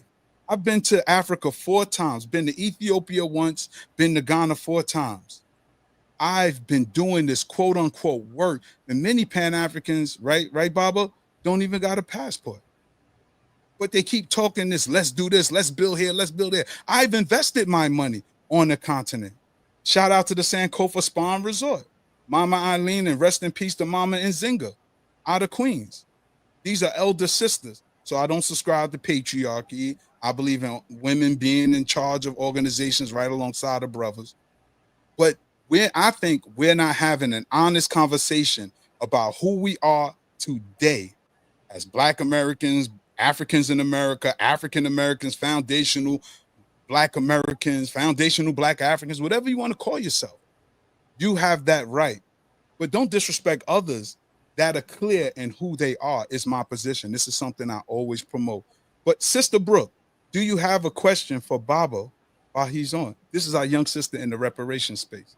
Peace to my sister Brooke. How you? Hi, Professor Kaba. We met before at one of the Hidden Colors. I took a brief picture with you. I'm sure you don't remember. But your energy was so amazing. And before we get into the reparations or conversations, which I tend to get a little emotional and angry about, I wanted to just say, you say this story all the time. I used to work in schools and I worked with children. And, when you're working with children, a lot of time they have issues about their nose. And you used to say this multiple times. You used to always talk about how there was a little girl who came to you and you said, well, does your nose work, baby?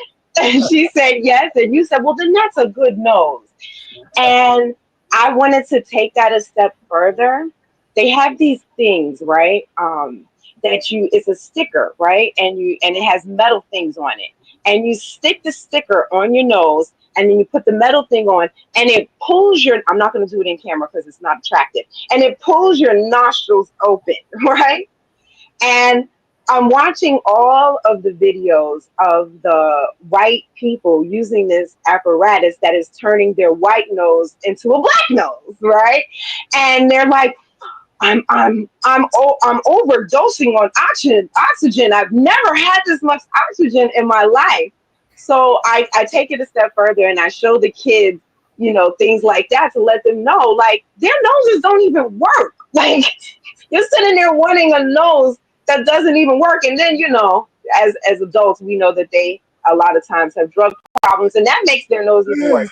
So I just wanted to say thank you for giving me the jumping off point to be able to make a lot of Black children comfortable with their noses. I've succeeded in that. A lot of them are like happy with it. Like, oh yeah, it is a good nose, So I just wanted to thank you for that jewel that you probably didn't even know that you were dropping on us, but it helped me help so many children. Okay, into reparations. I was having supreme technical difficulties to the point where I was like, maybe it's not meant to be. So I didn't hear a lot because I was struggling and crying. But I wanted to know, how do you feel about the way, I don't know if you've seen it, the way we've been attacked for just wanting what we're owed? We're owed this money. This isn't something we're begging for or anything like that. We're just trying to get, while we're sitting there watching other people get things they're not even owed, we just want what we're owed. And because we want what we're owed, we're being attacked and called slaves. People are making jokes saying that we came in chains and they came on planes. They're saying that we need to be killed, that they're calling for us to be re-enslaved. They're calling for our lynchings, for our beheadings. It is very, I just wanted to know, what do you think about that part of it? I think that they are mortally fearful of us. I think everything that you've just said, you don't say that to somebody unless you fear their presence. This is how I deal with them. I know they don't hate us. The hate that they try to do, all the things that they say, are really a result of a much deeper emotion that comes out of the part of their brain called the amygdala. AMYGDALA. That is your house of emotions. Every facial expression you have is generated from your amygdala, which is in your limbic system of the brain. Because I'm going to do science now, so for us to understand what we're actually experiencing, my sister. They're afraid of us. They're afraid of our presence. They know they're not even going to apologize for what they did. They're calling enslaving Black folk an unnecessary evil. That's what they call it. They call it a necessary evil because they can't face the evil that they have perpetuated on us as a people. No, I'm talking to Pan-Africans and Africans. Because, the white folks, we're accustomed to that. Because that doesn't hurt me. I don't know. Maybe I'm numb at this point, but I'm going to be honest. Oh, okay. I the understand. Rhetoric from the African and Pan-African community, that's a little hurtful, because I didn't see it necessarily coming, like, to the point where people are calling for us to be lynched, calling for us to be, deported, which can't happen. They're calling for us to be killed, saying that they're the ones saying that they came on planes and we came in chains. Yeah, but they're in little cages down there in Alligator Alcatraz right now. So it's important for them to understand the reality of what we face, family. Sister Brooke, let me tell you something. This is what I've experienced in life. Mm-hmm. I have a receptacle. It's a human receptacle where I put all what I consider to be human garbage there. I don't make it so that only white people get in there. Anybody that does not follow truth and justice, harmony and balance goes in there. Mm-hmm. There are black people that deserve to be in there. So I never take it personal, and it doesn't hurt me. And I've learned, Sister Brooke, for what we've been through as a people, the hurt, the pain, the daily situations that we've been through as a people. See, my question to those that would speak that way to us, why are you here? Why did you abandon your country? I ain't abandoned mine. I'm here to fight. And I'll fight until I win. It ain't over. Mm-hmm. Till we win. That's it. Not until we win, my sister Brooke. Mm-hmm. Okay. I didn't abandon my children, my family, my legacy. This is my legacy. Africa is my legacy too. And I want to emphasize again for all those brothers and sisters from the continent, from the Caribbean, from all around the world. I want you to understand. Because I'm in contact with them all the time. I work with them in so many different. I love them. I respect them. I honor them. But there are people who are dishonorable. Mm. And that's who I'm talking to. Mm-hmm. I threw a rock in a pack of dogs, but the only one that yelped was the one that got hit. Was that Procyon? That part. I ain't talking to you. I want you to understand that. Mm-hmm. I'm talking to those that would speak the way you said, Sister Brooke. Mm-hmm. And what I want you to do is that when they do like that, I just want you to brush them off because they're irritants. Mm-hmm. So to be discarded Mm-hmm. in your life, I don't let it get next to me. I know when you do this business, Dr. Clark told me, if you're in this for the money or the hand clap, get out now. Mm-hmm. You're going to see. Right. Bob Marley has a song. He say, your best enemy can be your worst enemy, and your worst enemy can be your best friend. Mm-hmm. Who the cap fit? There we go. And there's a prayer that says, Lord, I'll watch my enemies. You watch my friends. Mm. Let's be real, family. We have been in this. We have gone through stuff, Sister Brooke, your ancestors, my ancestors. And it's such a beautiful thing that we could be on this podcast talking to each other on OG Wisdom. Yes. And I just want you to be able to, it's easier said than done because we're all human beings, and it does hurt when people you perceive to love speak to you that way. I understand. But also in the back of your mind, say, I'm going to put them in that receptacle. Because when I put them there, I ain't got to deal with them no more. I'm not saying take your eye off them. Right. Keep your eye on them, but focus on you. And Right. focus on reparations, focus on the children that you're teaching. Assist them, even their own children. Where I live, I used to take the elevator. I live on the top floor, and I used to go down. And there was this young brother. This is when I was working. There was a young brother from Nigeria.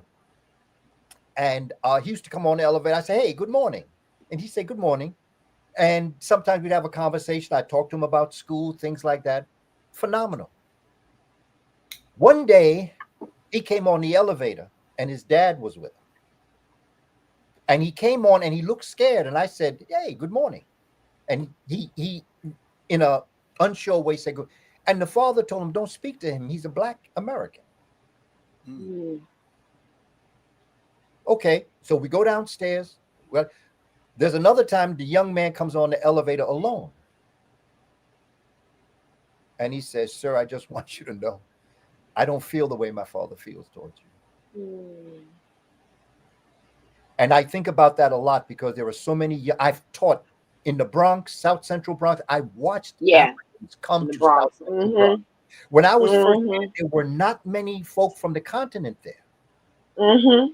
Through my career from Mm-hmm. 1979 until 2009, I watched an influx of brothers and sisters from Nigeria, from Ghana, from Guinea-Bissau come to the South Bronx. They were my students in my class. Mm-hmm. I had them teach me words. I had them teach the class, words from Twi. I had them teach Nigeria, numbers and hello, goodbye. How do you say welcome, sit down, things like that. I know that they are coached before they come to America to stay away from us. Right. They're told we're criminals, we're worthless, we're this, we're that. If you want to be able to make it in America, you don't associate with the Black Americans. Right. And so what I do is that I go beyond that. And Sister Brooke, I just look for the ones that are ready to get on board. Right. And I just have to discard the ones that are not, because I ain't got time to convince nobody. If I got to convince you of what we have to do, there's nothing I can say that will convince you. If I don't have to convince you, just let's roll back our sleeves and get the job done. Right. That's like that phrase, all skin folks and kinfolk. You just got to extend that shit outside of the United States too. I have quoted that phrase numerous times at the reparations. Got to do it right quick. There, looking in their face. And Sister Brooke, as someone who just thinks on this level, having experienced what I've experienced with our children and things, and just people in general, we only have one enemy, and it's not the white man. It's not the Africans. It's not the Caribbeans. Our worst enemy is ourselves. Because once you can defeat that Judas within you and the Messiah rises, everybody else is just an obstacle. And an obstacle is meant to get over. Yeah. And I've been getting over obstacles all my life. I always say nobody has power over my life but me. I have power over the choices and decisions I make. I can either entertain the bullshit or I cannot. And focus on me. And that's something I realized in the movement. Gutter, real quick, you see somebody put a comment that Clinton Hills ain't nothing like Bed-Stuy. What I want to tell folks is, through gentrification and inactivity of the Black community, Europeans have been able to come into the community and rezone it and re-identify it. It's so when we say Bed-Stuy, it's like, what is he talking about? First of all, then ignorance is crazy. We love it. Like, if you want to take it to some street stuff, it's like there's plenty of dudes that came from the star got booked in Clinton Hills. Fulton and Roston is Clinton Hills. And I did a lot of booking over there. So, like, if we want to take it, but that's just like, and it's jokes. It's that's jokes right. too, man. Like, because I'm not outside. I love it, Gutter, when folks think they know our neighborhood. I say Clinton and Fulton, they be like, but they don't realize we were there before the Pilgrims came, before it was gentrified, before it was rezoned. Because now parts of Bed-Stuy is called Stuyvesant Heights. I don't remember no Stuyvesant Heights as a kid. I remember Bed-Stuy. So I wish you knew what you was talking about. But thank you for coming through. Don't forget to click the like. But that's probably a youngin'.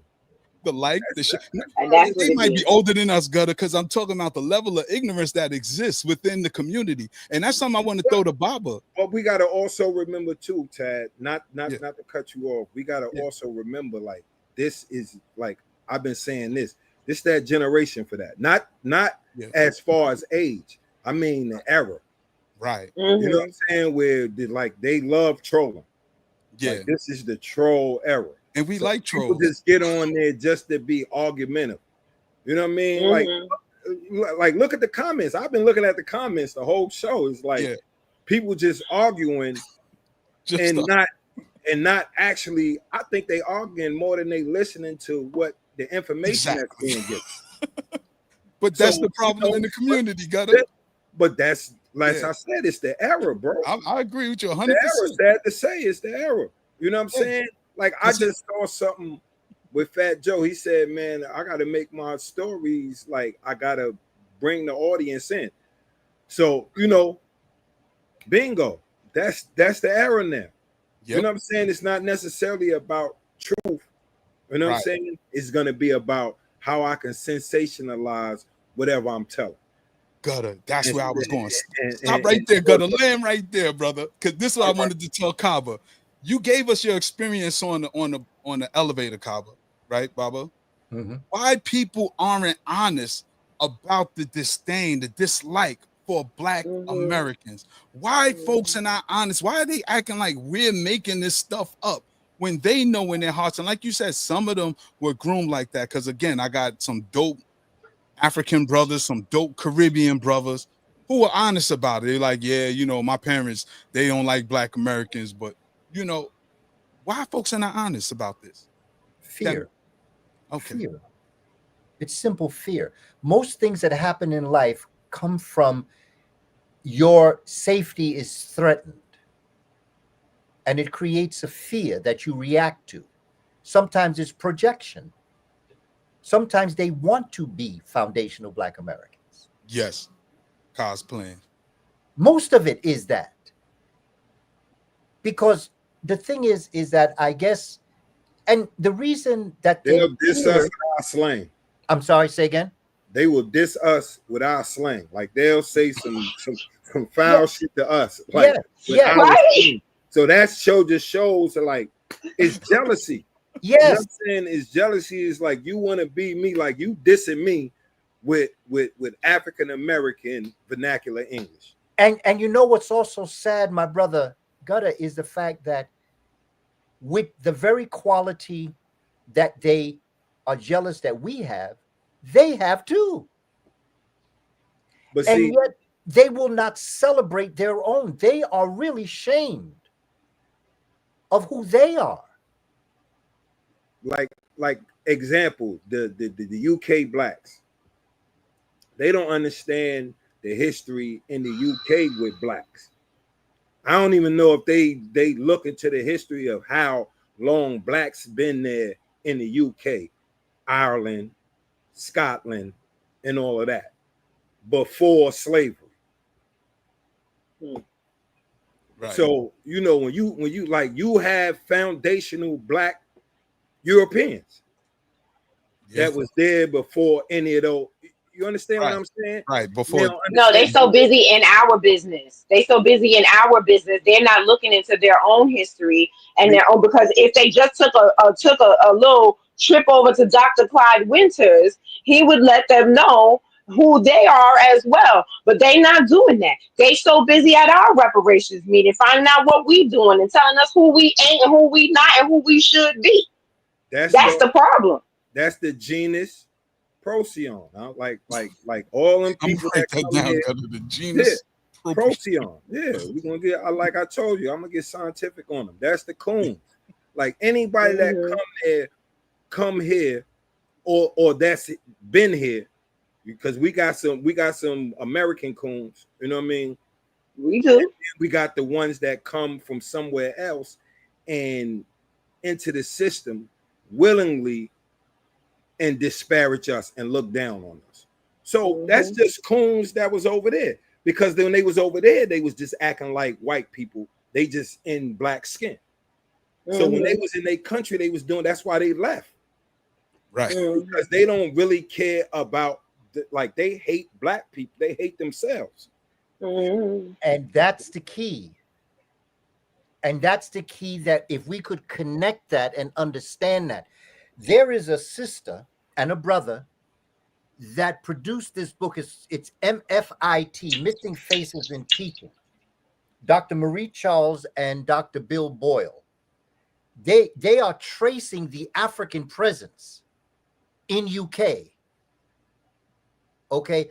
They and they send me this because I've worked with them through the years. You know, family, we don't know our history. We don't know who we are. We don't know she is doing this segment of it is a dictionary of names. Now, my name before I was Kaba Hiawatha Kamene was Booker T. Coleman. You can trace the name Coleman as it relates to Europeans through this book, through the name Colemore, Colemore. This is what page 89. She sent this to me. You know, family, knowledge and wisdom. Mhm. This is what I admire about so many of us as a people. And I don't care what alphabet you have after your name, because I've stood on the corner 169th and 3rd Avenue in the Bronx and been schooled by a brother that was nodding out trying to sell me a book, Paul Robeson Speaks. This brother was on the street doing the work back in the 60s. Life gave him a certain way of living. He ended up in a rather rough spot. I left the school. I was in an after-school program, went across to get a cup of coffee. I met this brother. This brother said, "Hey, man, you want to buy this book?" And this brother schooled me on so many different things about what was going on in Harlem back in the 60s. So I don't deal with your where you are and where you've gone to school. I don't deal with that. We are a great people. The study of our history and who we are as a people, we're a great people. And those who wish to oppress us want us to keep fighting amongst ourselves. You know, when I'm looking at these comments in here, okay, this ain't nothing but fear. Yes. And because ignorance. there are ways that you could express yourself intellectually with respect. But with some of the comments that I'm seeing, I see fear. I don't see that you really want this conversation. I think somebody put down there cognitive dissonance. Okay, when you're feeling cognitively dissonant. To be a foundational Black American is a profound statement on your legacy. And every foundational Black American, no matter how it is, our brother Tariq Nasheed, I believe, is the one that really coined the phrase. Right. But it was a very timely phrase because even though he coined it, it always existed.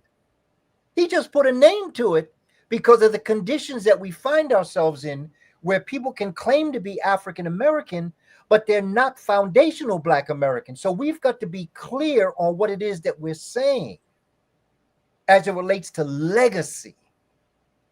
We got bloodshed on this land.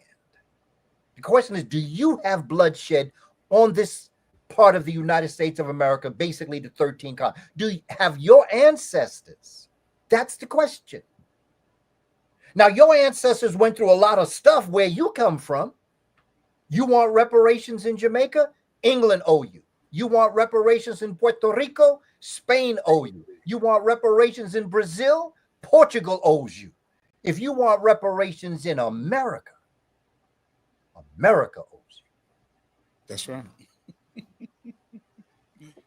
We can put the period at the end of that sentence. Yeah, Baba Kaba, our time is flying. It's 4 o'clock already. And oh, is it? Yeah, I mean, if you can hang out with us a little more. Yeah, I mean, man, let's go. I told you we're gonna let the spirit move us. Yes, because I want Sister K Fighter to jump back in here. She's been so quiet. I guess she's on her best behavior today. And I know she's with her family as well. You know, of course, doing research, doing study.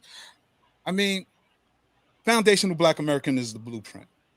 We talk about jazz, gospel, blues, and that's just the entertainment part.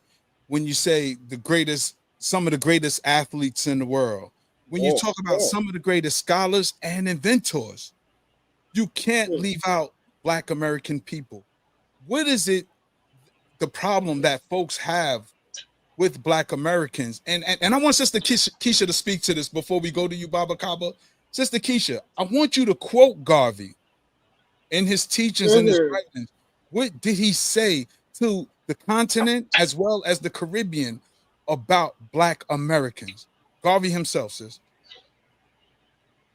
Yeah, I'm glad you mentioned that. And also, yeah, I am on my family reunion, so I may have to cut out in about a half an hour because I got to get to events. But yeah, so Garvey, in 1917, when he first got here, in the book Selected Works and Speeches, Selected Writings and Speeches of Marcus Messiah Garvey, pages 14 to 16. And remember, this is when he first arrived here. And he talked about what Professor Kaba mentioned, that he came looking for Booker T, that he admired Booker T. He said that he came specifically to the U.S. to help raise funds for his UNIA of Jamaica. He said that when he got to the U.S. and he traveled to many cities, states, he said he went to New York, Boston, Pittsburgh, Chicago, and other cities. And he said he was amazed in awe of what the Negro in America was able to achieve in only 50 years out of enslavement. He said that when he got here, he saw leaders of industry, commercial, real estate companies. He saw banks. He saw development like never before. He admired people like Booker T and Fred Douglass, and he asked the question to his fellow Caribbeans. He said, after 78 years of emancipation, where is your Fred Douglass? Where is your Booker T. Washington? He said, you have yet to produce it, and you still haven't. He said that the American Negro is the peer of all Negroes, and that the diaspora, in particular those of the Caribbean, you have to defer to your American brother. And he said, there are many of you who come from across shores to try to step into his shoes, if you will, but they have shoes that cannot be unloosed. He said that the American Negro has a race consciousness that the others in the diaspora do not have. He said the American Negro and his interaction with white aggression and white supremacy gives him a consciousness that the rest of the diaspora still today you do not have.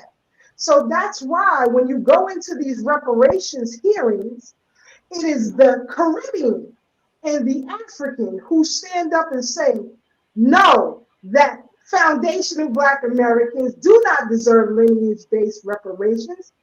The ones who don't say no, they try to interject themselves for a referral or program set aside out of reparations. The New York State Commission itself has Pan-Africanists on it who are against lineage-based reparations. Persons like Ron Daniels of RB24, who was very problematic, and he's always been problematic, and I don't care what anybody says. When you have people like Brother Divine of the U.S. Freedmen Project, who can reach out to over 50 Caribbean and African organizations, asking them if they would support foundational Black Americans on lineage-based reparations. And none of those groups, none of those organizations even dignify him with a response. And so, like I said, the problem is from the other side. The problem and the agitators come from the other side on this soil, And when you look at, and I can speak for New York because I live here, my great-grandparents were New Yorkers, Brooklynites to be exact. And I'm 55, so my lineage goes strong in New York. But in New York politics, it is those from the Caribbean and Latin-speaking countries that undermine everything that foundational Black Americans fight for, those tangibles specifically for us. It's always them, not sometimes, always. So there is a problem. And like I said, in the diaspora, you may get mad, you may be upset. Don't get mad at us. Tell your brother and sister that they are off code and out of pocket. Clean up your house. Can I just add to that last part she said? That's the problem we're having. No one is calling out these people who are blocking us for reparations. Everybody is talking to us and telling us they're poking the bear and mad at us when we show the claws. You cannot do that. You can't sit here and call us all kinds of akatas and slaves and tell us that the white folks need to lynch us again and the KKK needs to come back. You can't say all of these things and think that we're not going to say anything. We are born fighters. Like, we're born and bred fighters. So you can't say things like that and think that people not going to say things back. That's and then on and top of it, jokes all day. Pardon? And we got jokes all day. Exactly. Exactly. So you can't do things like that and think that we're not going to poke back. So and then they're at these hearings. No one is calling out these people blocking us. Nobody. No, it all for everybody is just telling us that we are xenophobic, but nobody is calling out the actual xenophobia. These people, Professor Dr. Claude Anderson said that if we don't get this, we are through. This is a fight for our very survival, and people are acting like this is a game for us. What is this FBA? What is FBA? You got the accent pretty It's good. none of your. Oh, I live in East Flatbush. Well, I'm from East Flatbush. I would say I don't live there anymore. I'm from East Flatbush. I can do a lot of the accents. I'm pretty good at them. I've heard them my whole life. You know what I mean? But it's. I want to know, with all the smoke that we're getting, where's the smoke for them? Right. Where is the smoke for them? And I'm gonna be honest. Well, there's one or two trickling out in the TikTok burst. I will say that there are one or two of them. I've seen more. I'm seeing one or two more videos. It's not like a wave or anything, but I'm seeing some trickles. But for the most part, everything is attacking us and not pulling down the bad behavior. And that's the part I am going to keep pointing out. It's very colonial. It's very colonizing. It's very white supremacy-esque. I just feel like people took notes. And I say this a lot. And I might have gotten this from someone else because I listen to a lot of scholars, right? But there are people who want to stop oppression. And then there are people who want to join the oppressor in oppressing you. And it seems like we want to stop oppression and they want to join the oppressor in oppressing us. Yeah. And sis, and to follow that up, shout out to everybody in the comments, positive, negative. Just like on your way in, like on your way out. Please share it. If you think we're talking crazy, share it to your friends. Share it. Say, look at these crazy FBAs. Say, look how stupid they sound. Share it. You support it. Share it. Why? Because we're having real, genuine conversations. And what people are not recognizing, again, on this platform, we don't got no problem with our immigrant brothers and sisters. We love them. But the love is not reciprocated. And that's what we're calling out. However, we see migrants hop the fence illegally and get billions of dollars in their support that they keep telling us they have to study. We have a problem with that. And the sad part is those of y'all who are benefiting off of our labor, off of the labor of our ancestors, are echoing the sentiments of Europeans by calling us lazy, not realizing y'all are the replacements because they know many of y'all are cowards because you left your own home. They couldn't chase us out of nowhere. People love to cite Black Wall Street. Oh, they dropped the bomb on Black Wall Street. They never talk about how less than a year later, about a year or so, Black Wall Street was back up and running, business as usual. They don't talk about the reason they dropped the bomb is because Black folks was kicking ass. Ain't nobody never been scared of the KKK. Ever. Ever. We got fearless fighters. Y'all fearless fighters come from centuries ago. Some of them are mythical. Some of them I don't even think they did because y'all don't carry the spirit. So let's talk about it. You were here trying to be us, not us trying to be you. So respect the architects. We built this. Go ahead, Gutter, my bad. Absolutely. This what people got to understand. Like I said, it was a drain on the continent. So all the creatives, all the warriors, not all of them, you know what I'm saying? But a good percentage was taken and brought to this part of the hemisphere. So Mm-hmm. we always then the ones that was here, because you got to remember, Sundiata sent out 200 something ships, you know what I'm saying, to come over here. So you think 200 something ships ain't come over here and ain't build nothing? Mm-hmm. You know what I'm saying? That's And historical fact. So and then like it's because it's like this. You got the people that's on the continent on YouTube and stuff like that bring up a lot of stuff positive about us, but it's the ones over here. See, this is and this is where we come at a impasse with the people on the continent. We don't feel like that about y'all. Right. It's the same people Kaba and her is talking about. It's the coons. I keep saying it's the Right. because they hate black, period. They Europeanized. Right. We got them over here. We got enough coons over here. We don't need no extra ones. mm-hmm. That's the thing, because they working within the white supremacist system, and all they care about is what it benefits for them. Mm-hmm. They care about community. That's the same ones over here. You know what I'm saying? It's the same ones we got over here is coming from these other countries that they was coons in them countries and came over here because the coons gonna get a better chance than anybody anyway. Right. Always. They know how to say the right shit.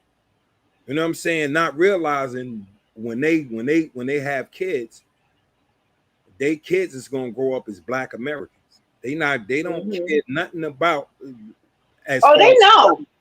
society don't That's care. the crazy part. No, they Hold can't. on. Their They parents, know. No. The parents know that their kids will because they call them Yankees. Mm-hmm. no, And that's a fact. That's and a they don't fact. speak the native language at home No, much. what I'm saying is Yeah. the coons. Oh yeah. Okay. Like that's what I'm saying. Yeah. Like the Yeah. coons don't know. The coons think like they didn't already accepted me, so they're gonna automatically accept my kids and all that. Like Right. most of them don't stop cooning until their kids go through something. Yeah. That's true. Sister Keisha, you want to talk about that? Because now we are from African-centered organizations. Sister Keisha come from one of the most active organizations that gave you the Al Sharptons and C. Vernon Mason, gave almost every scholar folks want to weaponize in the comments was from this movement, the United African Movement. Yeah. Sister K Fighter, you've been fighting for so long.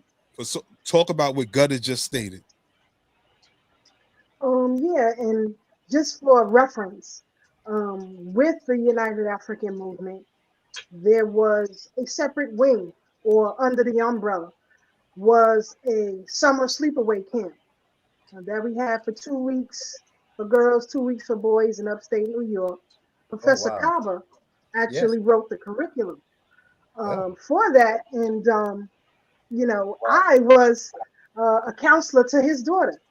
So Okay. anyway, until eventually, I was a counselor. So then eventually, as Mrs. Maddox began to get a little bit up in age, I became the assistant director for the retreat for many years. Um, and I can tell you that in operating, as Tad said, within the United African Movement, I started attending weekly meetings at the Slave on Wednesday nights because one of the head of security was a man named Brother Muhammad. And Brother Muhammad lived in the same building that I lived in Fort Greene. And so while he went to the UAN forums, his wife went to work and my mother babysitted his children. So, and because my mother knew who he was, she had no problems with me hanging up at the Slave Theater and coming home 2 o'clock in the morning. So, all throughout that movement, automatics fought for a lot of people. A lot of people, a lot of organizations are free today because of his work. And I'm saying this because Professor Kaba, Kaba could confirm what I'm saying. That when things got rough, as Olton began to take on more and more serious racial cases, in particularly here in the state of New York. As Tad said, the name of the organization, United African Movement. Tell me how many organizations who are African supported UAM, its chairman, or any works that they were doing. And I can tell you, there were sprinkles of people, no organizations, none. And still, like I said, I get it. I'm not here to make anybody feel good. I'm here to tell this truth. As yesterday, when I sat with the elders of my family, as I said, I'm here at my family reunion, to hear stories that they remember, that their grandparents telling them about our lineage here, our legacy here, bringing some of us to tears almost here. So again, when you come from other lands, as Tad often says, this is our home. We welcomed you into our home. We let you come in and chill out as you wish in our home. But now you are disrespectful in our home. Your children are unruly in our home. And grandma and grandpa got to step up and lay down the law. And if you get loud with grandma and grandpa, you have to leave. We do not embrace people in our family who disrespect grandma and grandpa. You got to go. So, to the diaspora, you are disrespecting grandma and grandpa. And if you don't like it, as you can see, the one you try to align yourself with is telling you, you got to go. So he's rounding you up and throwing you out. And you looking for your grandma and grandpa to help you out, bail you out, stand with you. And grandma and grandpa say, you smoke that stuff? You on your own. Handle your business. Click and hang up the phone. You got to clean up your house. We got to clean up our house. I don't want to hear Pan-African nothing when no African organizations stand in solidarity with us. I didn't hear not one delegate on that AU panel that Tad mentioned earlier say anything about what we have going on here, anything about any tangibles that we have here, but you want me to lay down? And Professor Kaba, he's being gracious with you. He said he just let that stuff roll off. Well, I'm not doing that. I'm not doing that. I'm a grandmother and I'm going to spank your ass when you are out of line. And you are out of line. So I'm not here to make you feel good. Either you behave or you're going to get your ass spanked. And that's what's happening. Yeah. So Baba Kaba, right? As Sister K Fighter talk about that, the lack of support we got from continental Africans. I'm from the African village. I was part of the UAM, not as active as Sister K Fighter. And we've been fighting for everybody, from the Amadou Diallos to you name them, we was fighting for them, right? But it's almost like when we go through our thing, we don't get the same support. We didn't ask if you was a FBA, continental African, Caribbean. We came outside to fight as Black people. And as we're stating, the disrespect. But Black Americans, and I guess I'm speaking for myself and those I was associated with, we've been taught to romanticize Africa until we got there, until we really did the study. Because Africa is a beautiful place, but just like anywhere in the world, you got good and bad people. We see Ghana and Nigeria going through their rift right now. The Ghanaians trying to kick out the Nigerians. We see the Sahel states are being very selective on which African states they allow with them. Shout out to Abraham Traore.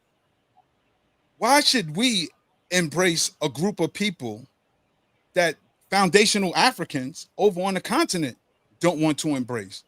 I mean, this is just a rhetorical question because of course I got my own opinion, but to the collective in the chat, anybody watching this on the playback, how do we unify with people who aren't united within themselves and definitely don't want to unify with us?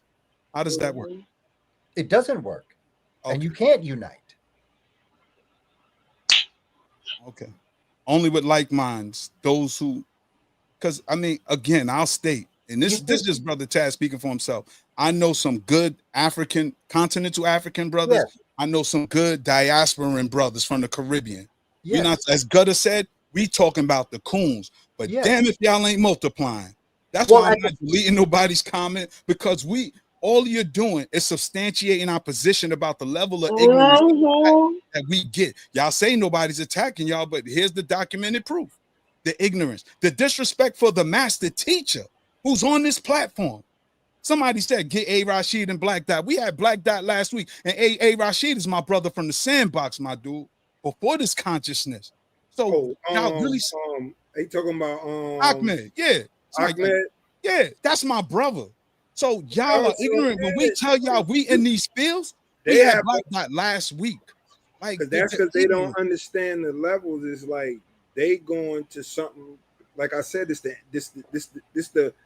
is the internet age, bro. Yeah, yeah. So a lot of these dudes haven't read. I give you a perfect example. It was somebody that made a comment with how I was grinning when Baba Kaba was talking about certain books. Right. It's certain people in this internet age haven't read none of them books. Right. All they've done is watch speeches. And that's how not saying it's nothing wrong with watching the speeches, but you got to research. Right. And this is like I said, bro, I done said this many a time, but our audience wasn't as big. Right.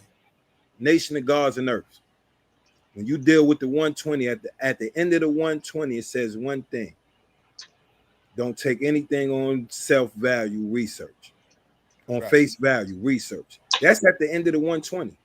It's at the very end. So it's not telling you, yo, this is concrete and you believe everything in it. No, it tells you to research. It tells you to go in, and that's the purpose of the 120. And so you can research. So if anything that you don't think is 100% right and exact, you go and research and disprove it. Right. And I want Baba to jump in here, because with just what you said, Gutter, that's what took me to the continent. I done been to the African American Civil War Museum, Frederick Douglass House, Harriet Tubman's gravesite, and her house up in Auburn. I've been to W.B. Du Bois' gravesite, Malcolm's, Dr. Khalid. Like, we've done the research. We went to see Professor Browder in Egypt on his Potomac tour. I encourage everybody to go read that to put some context to what Baba was giving us earlier about Washington, D.C. I've said at the feet of master teachers, I done questioned some folks too about some things and positions. I haven't been shy, but I will never negate my own personal experience and my own research to push me in the direction that I'm going, to honor my bloodline, to honor my grandma, who I remember, honor two of my great grandmothers, who I remember, in the story that they shared with me about who we are as a group. Because as a grandfather, I can share this with my children, so they don't have to be lost. They don't have to attack anybody to feel good about themselves, because they know who their dad is. They know who their granddad, great grandpa, great grandma. They know who they are. Many of our people are lost. And again, I'm keeping these negative comments up to support our position on how, with just us delineating, regardless of how much we say we love our African brothers and sisters of the continent and Caribbean, we're still being attacked on a platform that's extending a hand of love and understanding, because clearly y'all don't know. And this is what Gutter's talking about. Y'all haven't even read or done the research, but you want to drop Dr. Clark's name. But here's a student that sat at the feet and walked with Dr. Clark, Dr. Ben. Come on, what are y'all really talking about? And this, as Gutter said, this is the internet age, but y'all can't pull that bullshit on us. You can't drop a name and think we don't know what it is. Sister Keisha talked about Garvey's teaching. I went and got the book. So if you want to look for it, it's in this book, I believe page 14 to 16. If you want to know, we're not playing. 14, go on my Instagram page. Say the pages again, sis. Say the pages again. Pages 14 to 17. 14 to 17. I stand corrected. Add another page in there. But So this is we're the not thing. pulling this out of thin air. We bring you a living master teacher. So at the time Baba Kaba transition, and we pray he have a long existence here before he go to the life after life. We bring you a master teacher, qualified scholar, and y'all playing? This is y'all internet people problem now. And y'all want to blame those of us who are highly organized, highly trained, highly researched, and was active. We don't just know this stuff. We got out in the streets. Police rallies, fighting against police, fighting against fornicating pastors, touching on children. We were on the front line. All y'all doing is typing hard on the computer. Please stop it. Leave us foundational Black Americans alone before we kick y'all out. Because white folks know what it is with us. They don't play with us. They play with y'all. And then you come to our organizations. Can you help? They just shot my son down. Can you help? Please, we're going to keep this respectful because we love Black folks. We Black first. But y'all want to play this divide? We going to divide. That's what delineate means. And from the comments, I see y'all don't know what delineate means. Please get a dictionary. You're on the computer. Just type in Google. Shout out to my brother, Big Rohan. Wataguan. My Caribbean brother in the background. We don't hate Caribbeans. We don't hate Africans. As Gutter said, we hate y'all coons, and y'all are multiplying like baby kids. I'm sorry, Baba. Let me get off my soapbox. Anything you want to add to that? What it is like I said before, bro. We embrace anybody. Like, just think about the disappointment you had when you saw. I know, speaking to us from the inner city, when you saw a dark-skinned Indian dude or a Bangladeshi dude and blah, blah, blah. You like, what's up, bro? Blah, blah, blah, blah. And he looking at you like you a fucking... I'm not your brother. Like, yeah, exactly. Talking in us. You know what I'm saying? We literally accepted, and I'm coming from Generation X. So we had the most diverse generation with yes. Like I told you about Puerto Ricans, Panamanians, everybody. Korean Rob. Remember I told you about Korean Rob. He looked like a Black dude. You know what I'm saying? Because he had waves, he had straight Korean. But he was part of our environment. You know what I'm saying? He enculturated to Black American culture. Right. Moms was Koreans, pops was Korean. Not saying that they don't have a Black lineage in Korea. But I'm just saying he looked like a Black American dude, just like my nigga Julio. You know what I'm saying? Right. We had Juice that we call Julio Juice. You know what I'm saying? Because he's Puerto Rican, but he was acculturated into our joint. You know what I'm saying? So, like, we had diverse, you know what I'm saying, members in our community coming from our era. You know what I'm saying? And we are the dudes that can tell you it was never us. It was always the community from the other side because it already been indoctrinated into them to be anti-Black. Right. You got to think about it. The Latin community anti-Black against their own Blacks. Yeah. If like they're honest, they say jokingly disrespectful shit to they black people. The Afro Latino. They really mean it, yeah. Yeah. You know what I'm saying? So like we gotta like people don't want to be honest. Yeah. You know what I'm saying? It's like I said, it's like, yeah, we crack jokes because that's part of our culture. And we've been doing the dozens forever, whoever come around. So if you don't know how to fight or do the dozens, then that means you're not built for being in America. Because the white people gonna say the worst. Yeah, so we don't say nothing compared to what them white people gonna do the worst. Around, you know what I'm saying? Gonna say to you. Yeah. So we seasoning you up. That's all we doing to let you know, nigga. This is how it go. It's rough here. Yeah. So you gotta deal with us because them white people, nigga, we trying to save your life because you might say some dumb shit and them crackers kill you. Yep. But like, our sister K Fighter got to get ready to go. That's the reason why where our comedy comes from. Yeah, it's a survival tactic and a thing, you know what I'm saying, to help ease the pain. Yes, like we have circumstances that a lot of people don't have.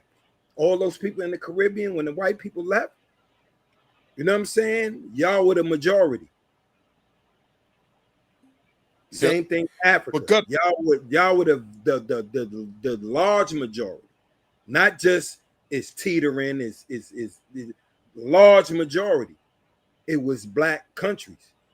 You understand what I'm saying? So we had a different circumstances where when you see all that Ku Klux Klan shit, where they was getting away with certain shit, it was isolated areas. Yeah. Never seen no Klan rally in Harlem. Ever. Definitely not best. You know what I'm saying? They wasn't going in the middle of Detroit.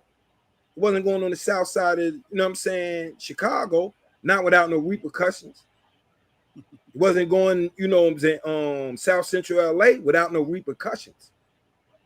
Right. You see what I'm saying? When they caught something without repercussions, it was because they were in the vast majority. Yeah. It wasn't nothing like they don't understand like how much we fought over here. Right. Our sister K Fighter got to get ready to go.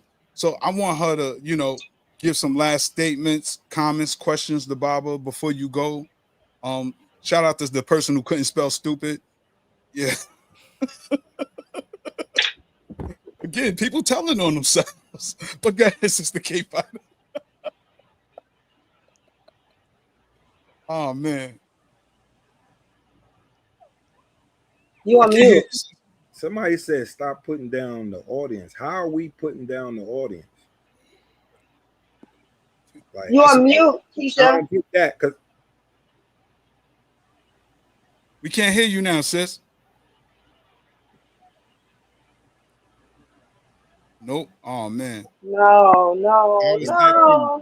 We need to hear.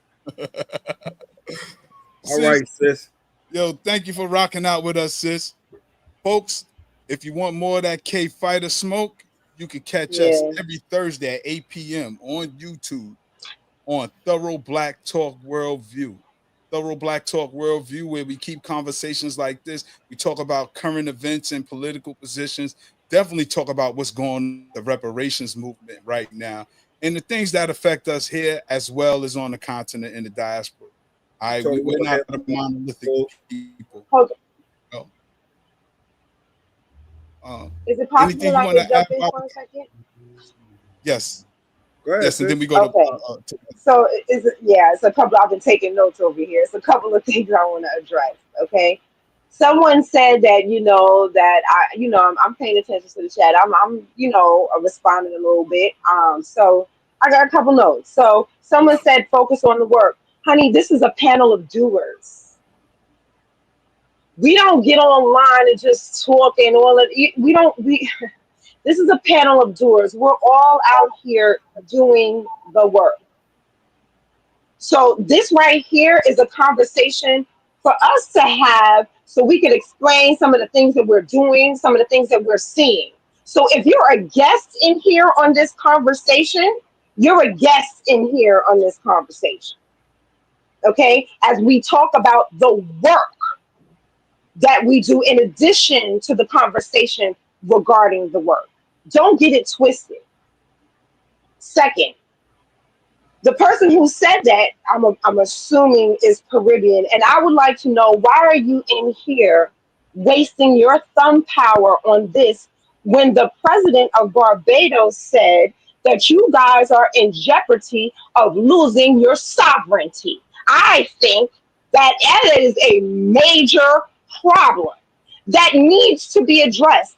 And I wish to God that you do not see the difference between FBA and you, is that I wish to God that you don't lose your sovereignty. I wish to God you get your independence. I wish to God that you get reparations from who you need to get it from. Unlike you, I don't wish death upon you, your family, and your lineage. I don't wish death. I don't wish lynching on you. I don't wish white supremacy on you. I don't wish none of those things on you. All I want is what is owed to me and mine. And for anyone who's in my way when I am fighting to get what is for me and mine, I want you to get down or I will lay you down. She from East Flatbush. This is not up for discussion. This is not up for debate. This is what we must do for our survival. And if you don't like it, I suggest that you listen to the president of Barbados go home and fight there, because it seems like you have a real war on your hand, not this fake war you got in your head. Y'all sitting there talking about this is war. War where? You got war going on at home.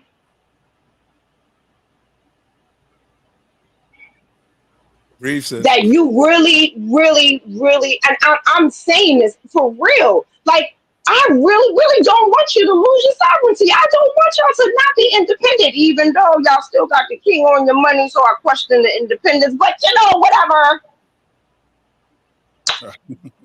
You have a fight on your hands. And you know what I'm going to do about your fight?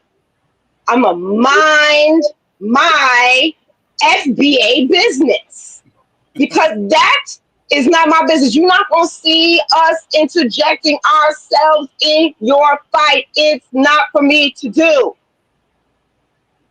But you over here with your nose in my business. Okay, I have more notes. All right, sis, while you read your notes, I still want to get Baba Kaba to come in. Okay. All right, because you know how I could be. Okay, I'll cut it off. I got my notes, so I won't forget. I got to read it. That's right. Baba Kaba. Pardon, Baba. I'm sorry. I get upset sometimes. I apologize if it was a bit much. From what we said and what you see in the comments, because we're winding down now, what's some of the things you want people to take away from today's conversation? Well, first, I just want to extend my respect to my sister Brooke, who is the upcoming generation who is taking a stand for what needs to be said. We need an operation. To have an operation, you must have bloodshed. I'm not speaking about physical bloodshed, intellectual, spiritual, and mental bloodshed. There are things that have to change. And you can see how they feel about you. Mm-hmm. They're telling you every day, they're putting you in cages. They're putting you in alligator Alcatraz. They have never regarded you. They have never respected you. And we were the ones that were willing. And with Sister Keisha, when she started talking about United African Movement, I go back there. I go back with my brother, the attorney at war, the warrior at law, who is now our ancestor. A lot of what I do today, I can give him direct credit for inviting me to speak at the United African Movement, from the slave theater to when they moved up to the Victoria, which is now the Renaissance Hotel. Okay, they done made a big hotel in Harlem that used to be the Victoria Theater. To when he had it at the Masonic Lodge on Claremont and Lafayette. Yep. Okay. A lot of my experience, and you see, the thing about First World and the thing about United African Movement, as a person to go and see what, this has to do with all these comments that are over here. Because you see, as horrible, as disrespectful as some of those comments have been made, when you spoke at the United African Movement, they would never talk to you the way some of them did, disrespectfully. Right. But you better be on your A game when you spoke to the people at the United African Movement. Don't come with no nonsense. That's where I first met Dr. Khaled. That's where I first met physically, to shake his hand, Brother Dick Gregory. And Attorney Maddox had asked me if I'd be willing. This is 1994. Asked me if I would be willing to shape the curriculum for the United African Movement retreat. It was called Freedom Retreat. And so I assisted in developing the curriculum for that month long up at Peg Leg Bates. We used to go 2 weeks with the brothers and 2 weeks with the sisters. That's what I want to bring to the community. I'm going on tour now. to develop the curriculum for our community. I'm not interested in going to boards of education. I'm interested in going into the community and talk to them and assist them in understanding what has been left out of the educational system and how we can put it back in from our own perspective. See, because this is fear. See, as human beings, man, I'm just looking at some of these, and I can just feel the fear, the shame. Okay, and as foundational Black Americans, I'm gonna tell you about Abiodun from The Last Poets. We used to bring Abiodun to the middle school to teach the children writing. And Abiodun told a story to the young people. And he said, y'all don't understand how people copy you all around the world. He said, I go all around the world. And everywhere I go, everybody copying you.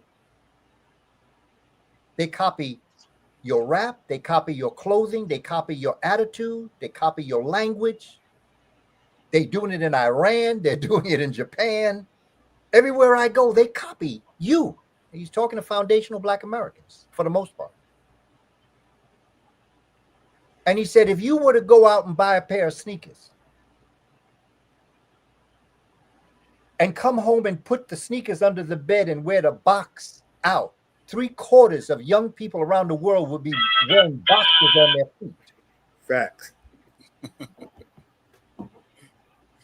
We don't know that because we're not there. And also, as a people, when someone has put you down long enough,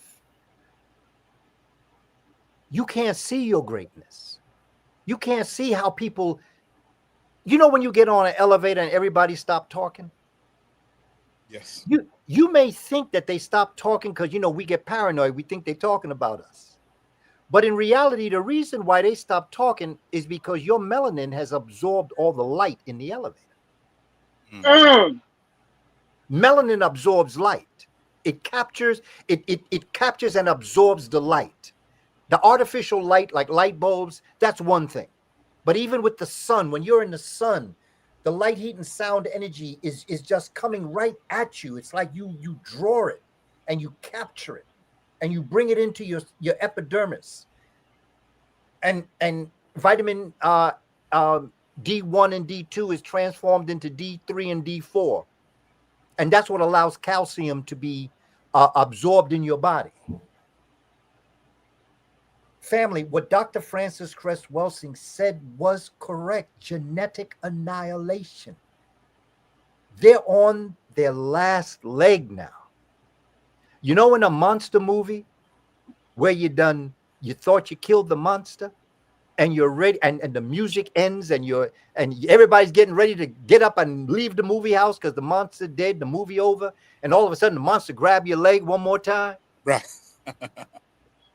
That last breath. Mm-hmm. And then you beat the monster down, then the monster dead, the movie's over. Right now, they're on their last leg. Yes.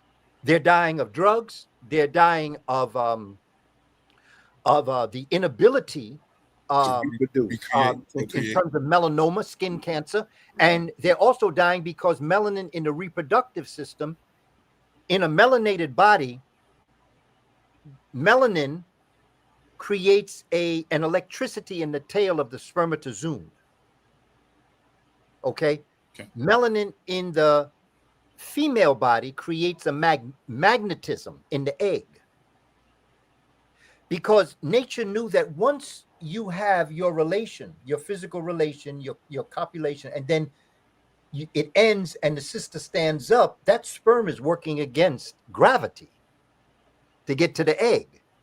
So nature has it so that melanin gives that special electricity to the tail of the spermatozoon to get to the egg, and also the magnetism of the egg draws the spermatozoon to the egg. That's why Black folk don't have no problem reproducing. And so what is happening is that in the lack of melanin in them, they're dying out. This is why they got to be having litters.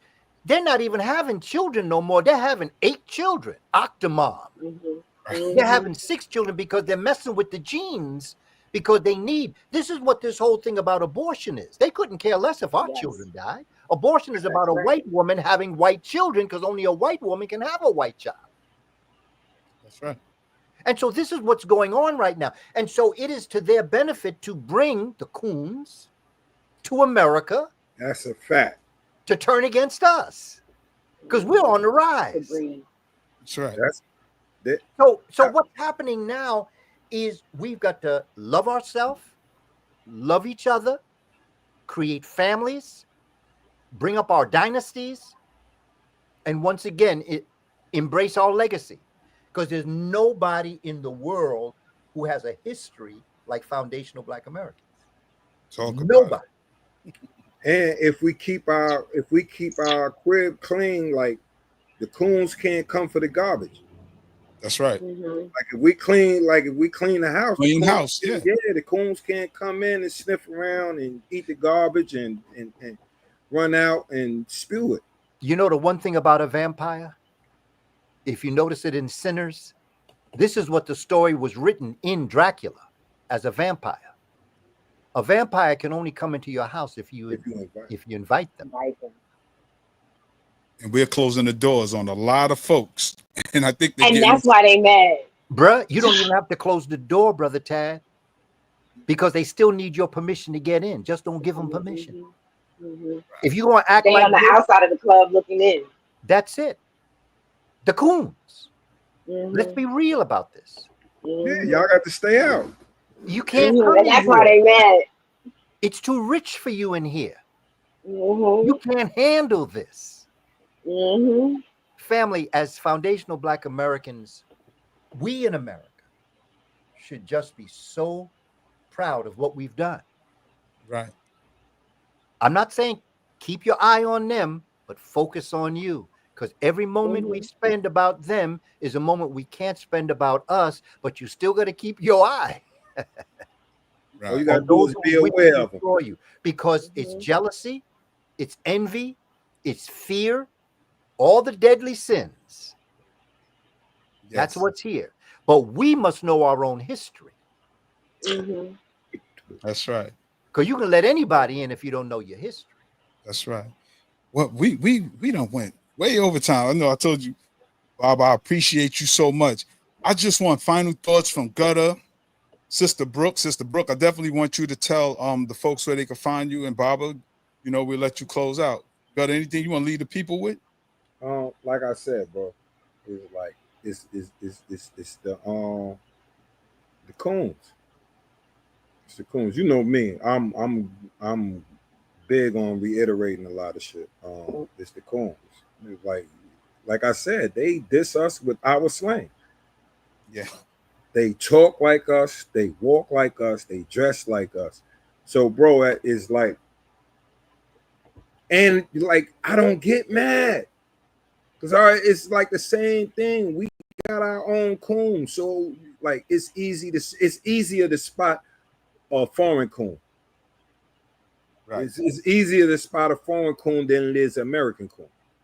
So all we got to do is like be aware, who's who, you know what I'm saying? So when the coons get in they struggle, then they got to handle their struggle on their own.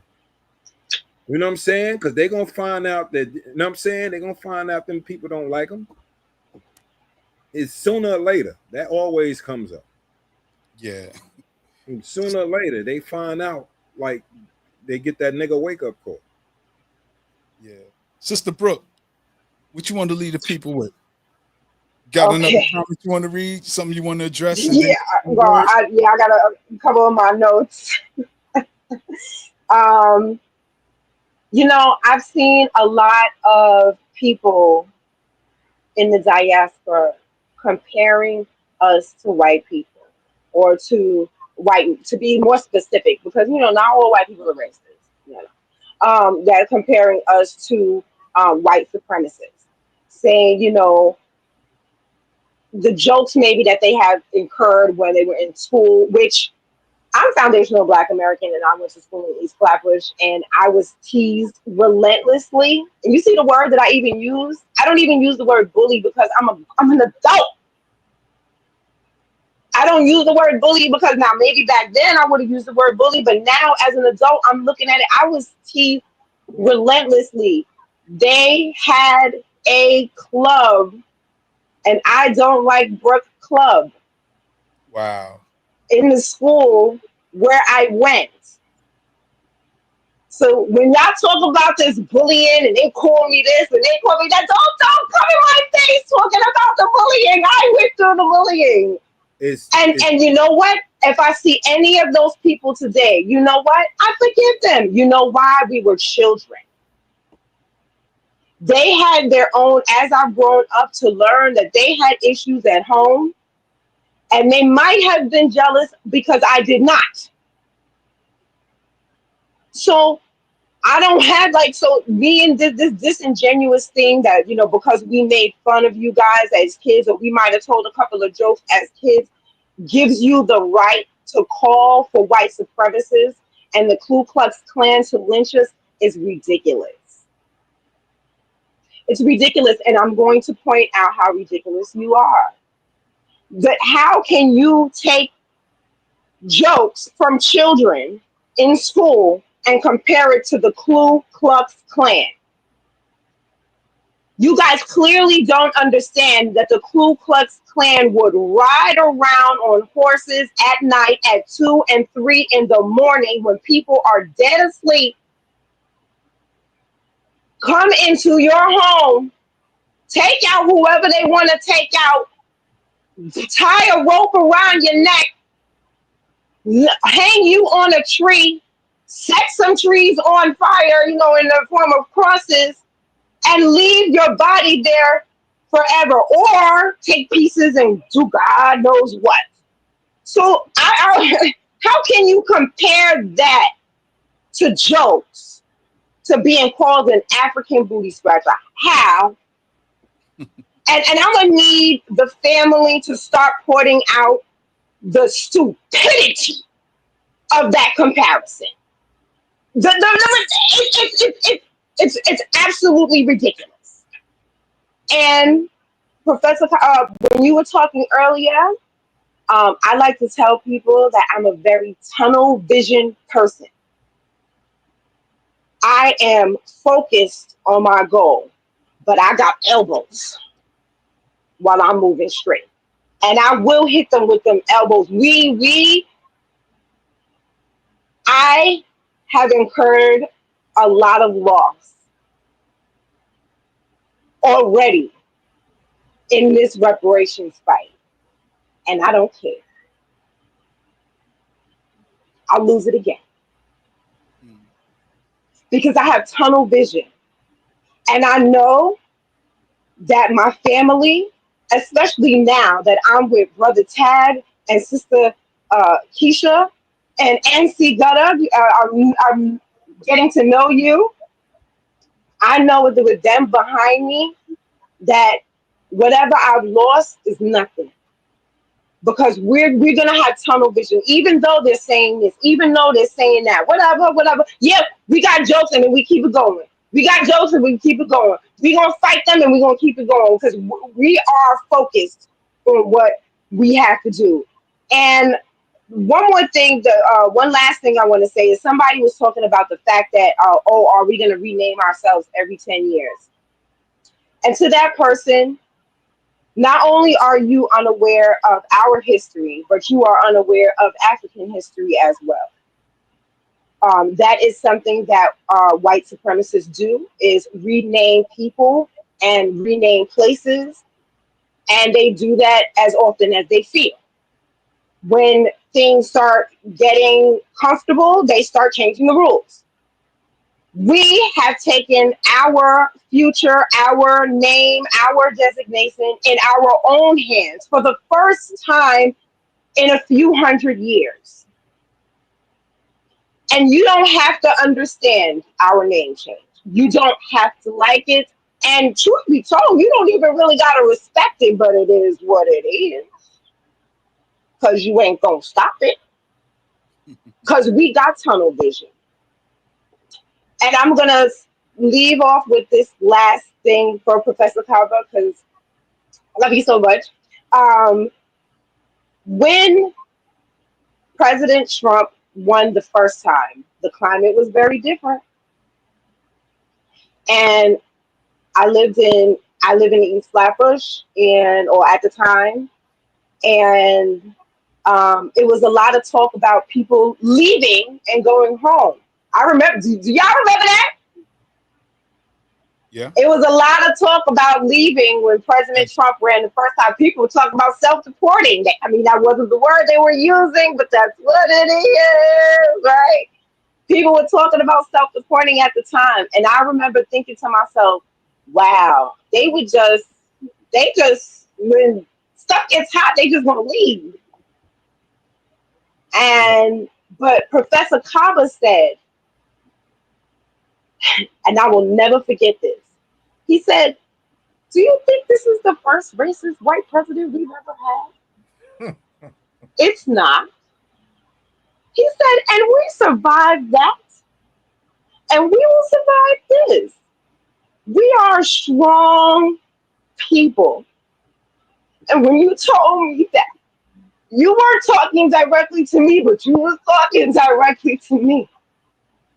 When you told me that, my whole view changed. And like I said, you said so many things, because I watch everything on YouTube. I'm always listening to, the lectures and everything like that. So you've touched my soul. And I don't know if you know how much you mean to us. I don't give a about this chat. You need to know how much you changed my life and how much I love you. I appreciate you. I respect you. I told Sister Keisha, I sent her the meme of what's the Rain's World. I'm not worthy. I'm not worthy. I'm not worthy. I did not feel qualified to be sitting here with you guys today, and I just appreciate the love. And but again, Professor Kaba, thank you. Well, we appreciate you, Sister Brooke. We appreciate you. We definitely appreciate you, because you're one of the young up and comings, and we have to pass the baton. Baba Kaba shouldn't be fighting no more. He done his work. Me, Gutter, Sister Keisha, we're doing ours. And now you're on board. You and Brother Divine. And we're going to have Brother Divine back on here soon, too. But we appreciate you, Sister Brooke. Baba Kaba, what do you want to leave the folks with? Well, first, I just Final want words to for our address closers. my sister Brooke. Thank you, my sister. And I love you, and I respect you, and I honor you. You are the next generation coming through for this work. And when I hear you speak and the way in which you present yourself with the dignity and honor that you do, and the fact that I could have the honor of being part of your life's journey, it tells me that everything I've done is worthy. And I just want to let you know the impact that you have on me. Because I am, because you are. Since you are, therefore I am. That's Muntu right there. And I just want to thank you, and I want to encourage you to keep doing what you're doing. Keep on keeping on. It ain't over till we win. It's not about when. Okay? What we're talking about is about reparations. It's not about if. It's about when. And the longer you take to pay that reparations, the greater the interest is going to be on what you owe us. Just understand that. We're going to get it. And it ain't over till we win. I love when you say that. It's just the way it is, my sister. This is what our ancestors did. Our ancestors, when I think of what they went through on the plantations here in the 13 colonies specifically, I think of the tenacity, the power, the stick-to-itiveness, despite everything. They kept on keeping on. And they prayed for a day for freedom. And my sister Brooke, when they did that, they manifested us into existence. They brought you into existence to be who you are today. Long before you were conceived, their prayers to the Creator and to the ancestors.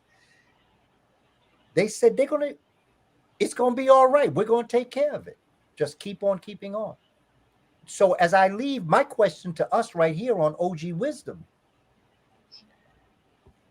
where do you want to see the children in the year 2125? Where do you want to see them in 100 years? I have a 100-year plan. That's how dynasties were built. That's how the pyramids were built. Every generation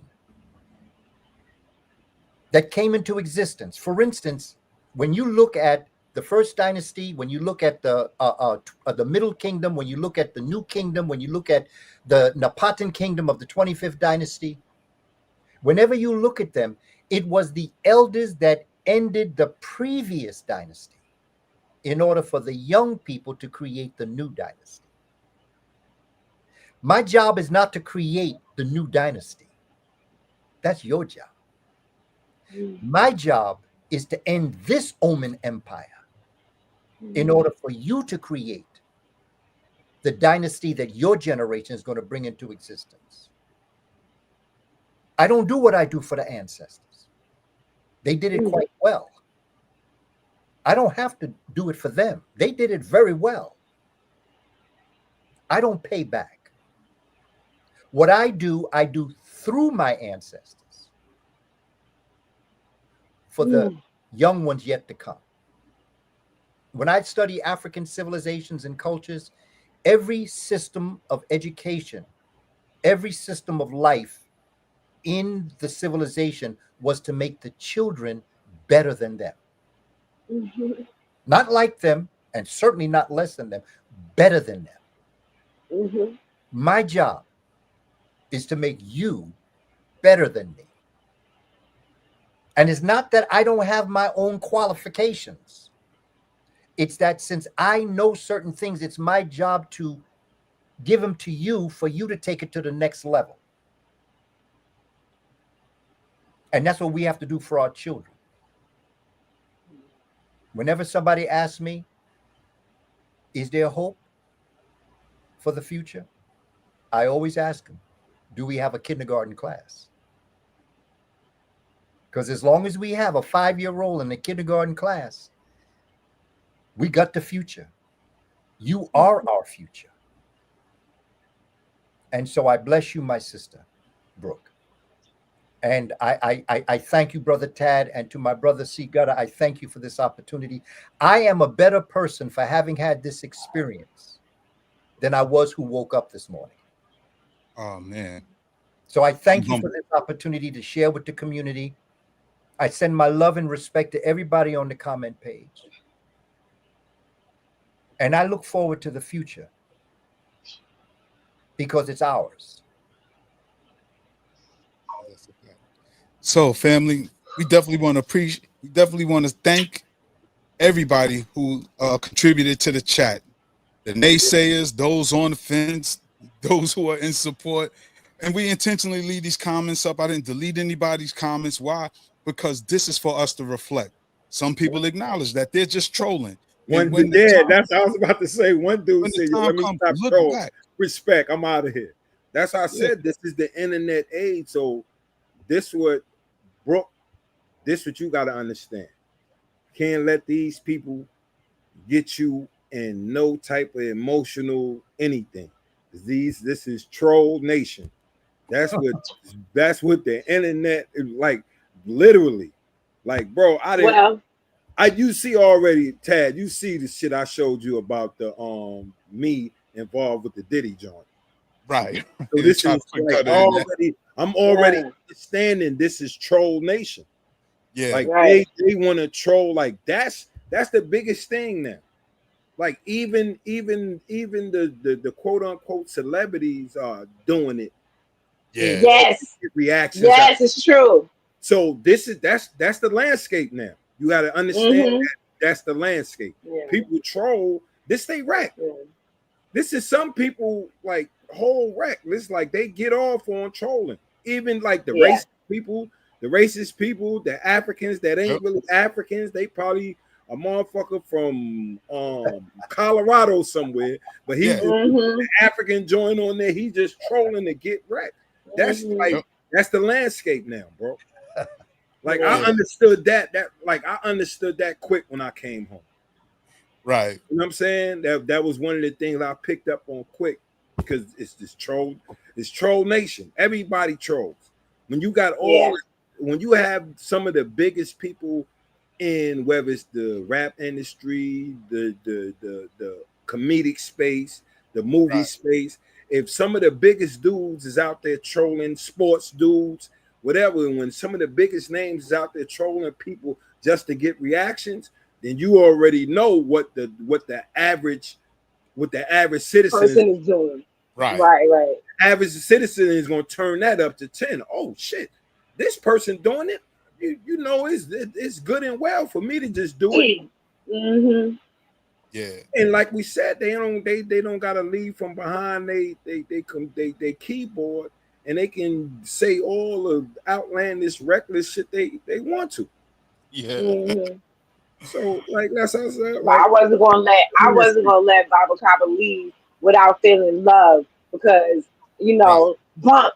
You know what I'm saying? These people in the chat. I don't even like bump that. I wanted him to know like how important he is to us. The rest of them like they can say whatever. They can talk. They can the haters got us cracking. So I appreciate the haters. I know. Like I love the haters right now. Like y'all got us cracking. Not only that, but they give me fuel. Yes. I don't know. I seem to think. I think a lot when I'm angry. So like, they just give me fuel. All right, family. I'm ready to close out because I got some things I got to do. My brother Tad, may I just give people a contact? Yes. I have please go to my website, family. www.kabakamene.com. KABAKAMENE.com. Brother Tad, if you could possibly put that in the chat so they can actually see it. Definitely will. www.kabakamene.com. That's my website. I have a free e-course and my study guide. Most important document I ever wrote was my study guide. It tells you where we're headed. I say to you, where are we in 100 years? That's my roadmap. Dr. Clark once told me, you may not reach your destination in your life, but if you leave the proper roadmap, those that come behind you will pick it up and continue your journey. My study guide is my roadmap. That's where I'm headed in my life. 44 pages. It's free. It's free because it's the most important document I ever did, because it's important that you get it. And so there's no price on something like this. www.kabakamene.com. And you can go to my Instagram page at Kaba Kamene. I use that as my community bulletin board to let the community know where I'll be and what I'm doing. Kaba Kamene at Kaba Kamene. That's my Instagram page. I also have an Instagram page at Panther Prince Productions. PANTHER Productions. So family, stay strong. If our ancestors did it back then, we certainly can do it now. And let's hand the baton to Sister Brooke so she can continue the race. And Brother Divine. And Brother Divine. Both. That's what I was going to say. Male and female energy. Baba, we're going to have you back sometime in the near future. And hopefully you get to meet the Brother Divine. Yes, who's on point as well. Just to keep you abreast of what's going on in this reparation space where our folks are. Yes. We definitely want to thank everybody for tuning in. Hit them like buttons, subscribe, share this video, whether you're for us or against us. Just send it out. We're trying to get this conversation going for the people who are serious. We don't mind the troll because, as Gutter told y'all, we grew up snapping and ranking, and this is only the internet. We really OGs in this world. Like it doesn't bother us. We got tough skin. We from Brooklyn. Physically doing anything to anybody. I got nobody's doing to nobody. I'm literally an old head in the street. So like that's over with. But I definitely got jokes. Like, you know what I'm saying? Yeah, right.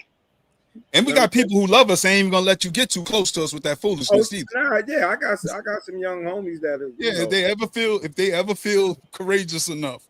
But yeah, family, we definitely want to thank y'all for rocking out with us. Interest.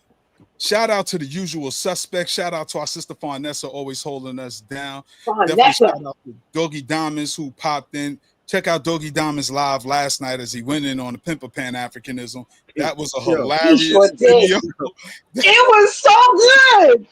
Please follow our sister Brooke at Melanin. Evenmelanin.com. At evenmelanin.com. Family, again, if you don't walk away with anything tonight, we just want you to have an understanding that as FBA, we understand and recognize our ancient African ancestors. We understand the bloodline. We understand our roots around the world.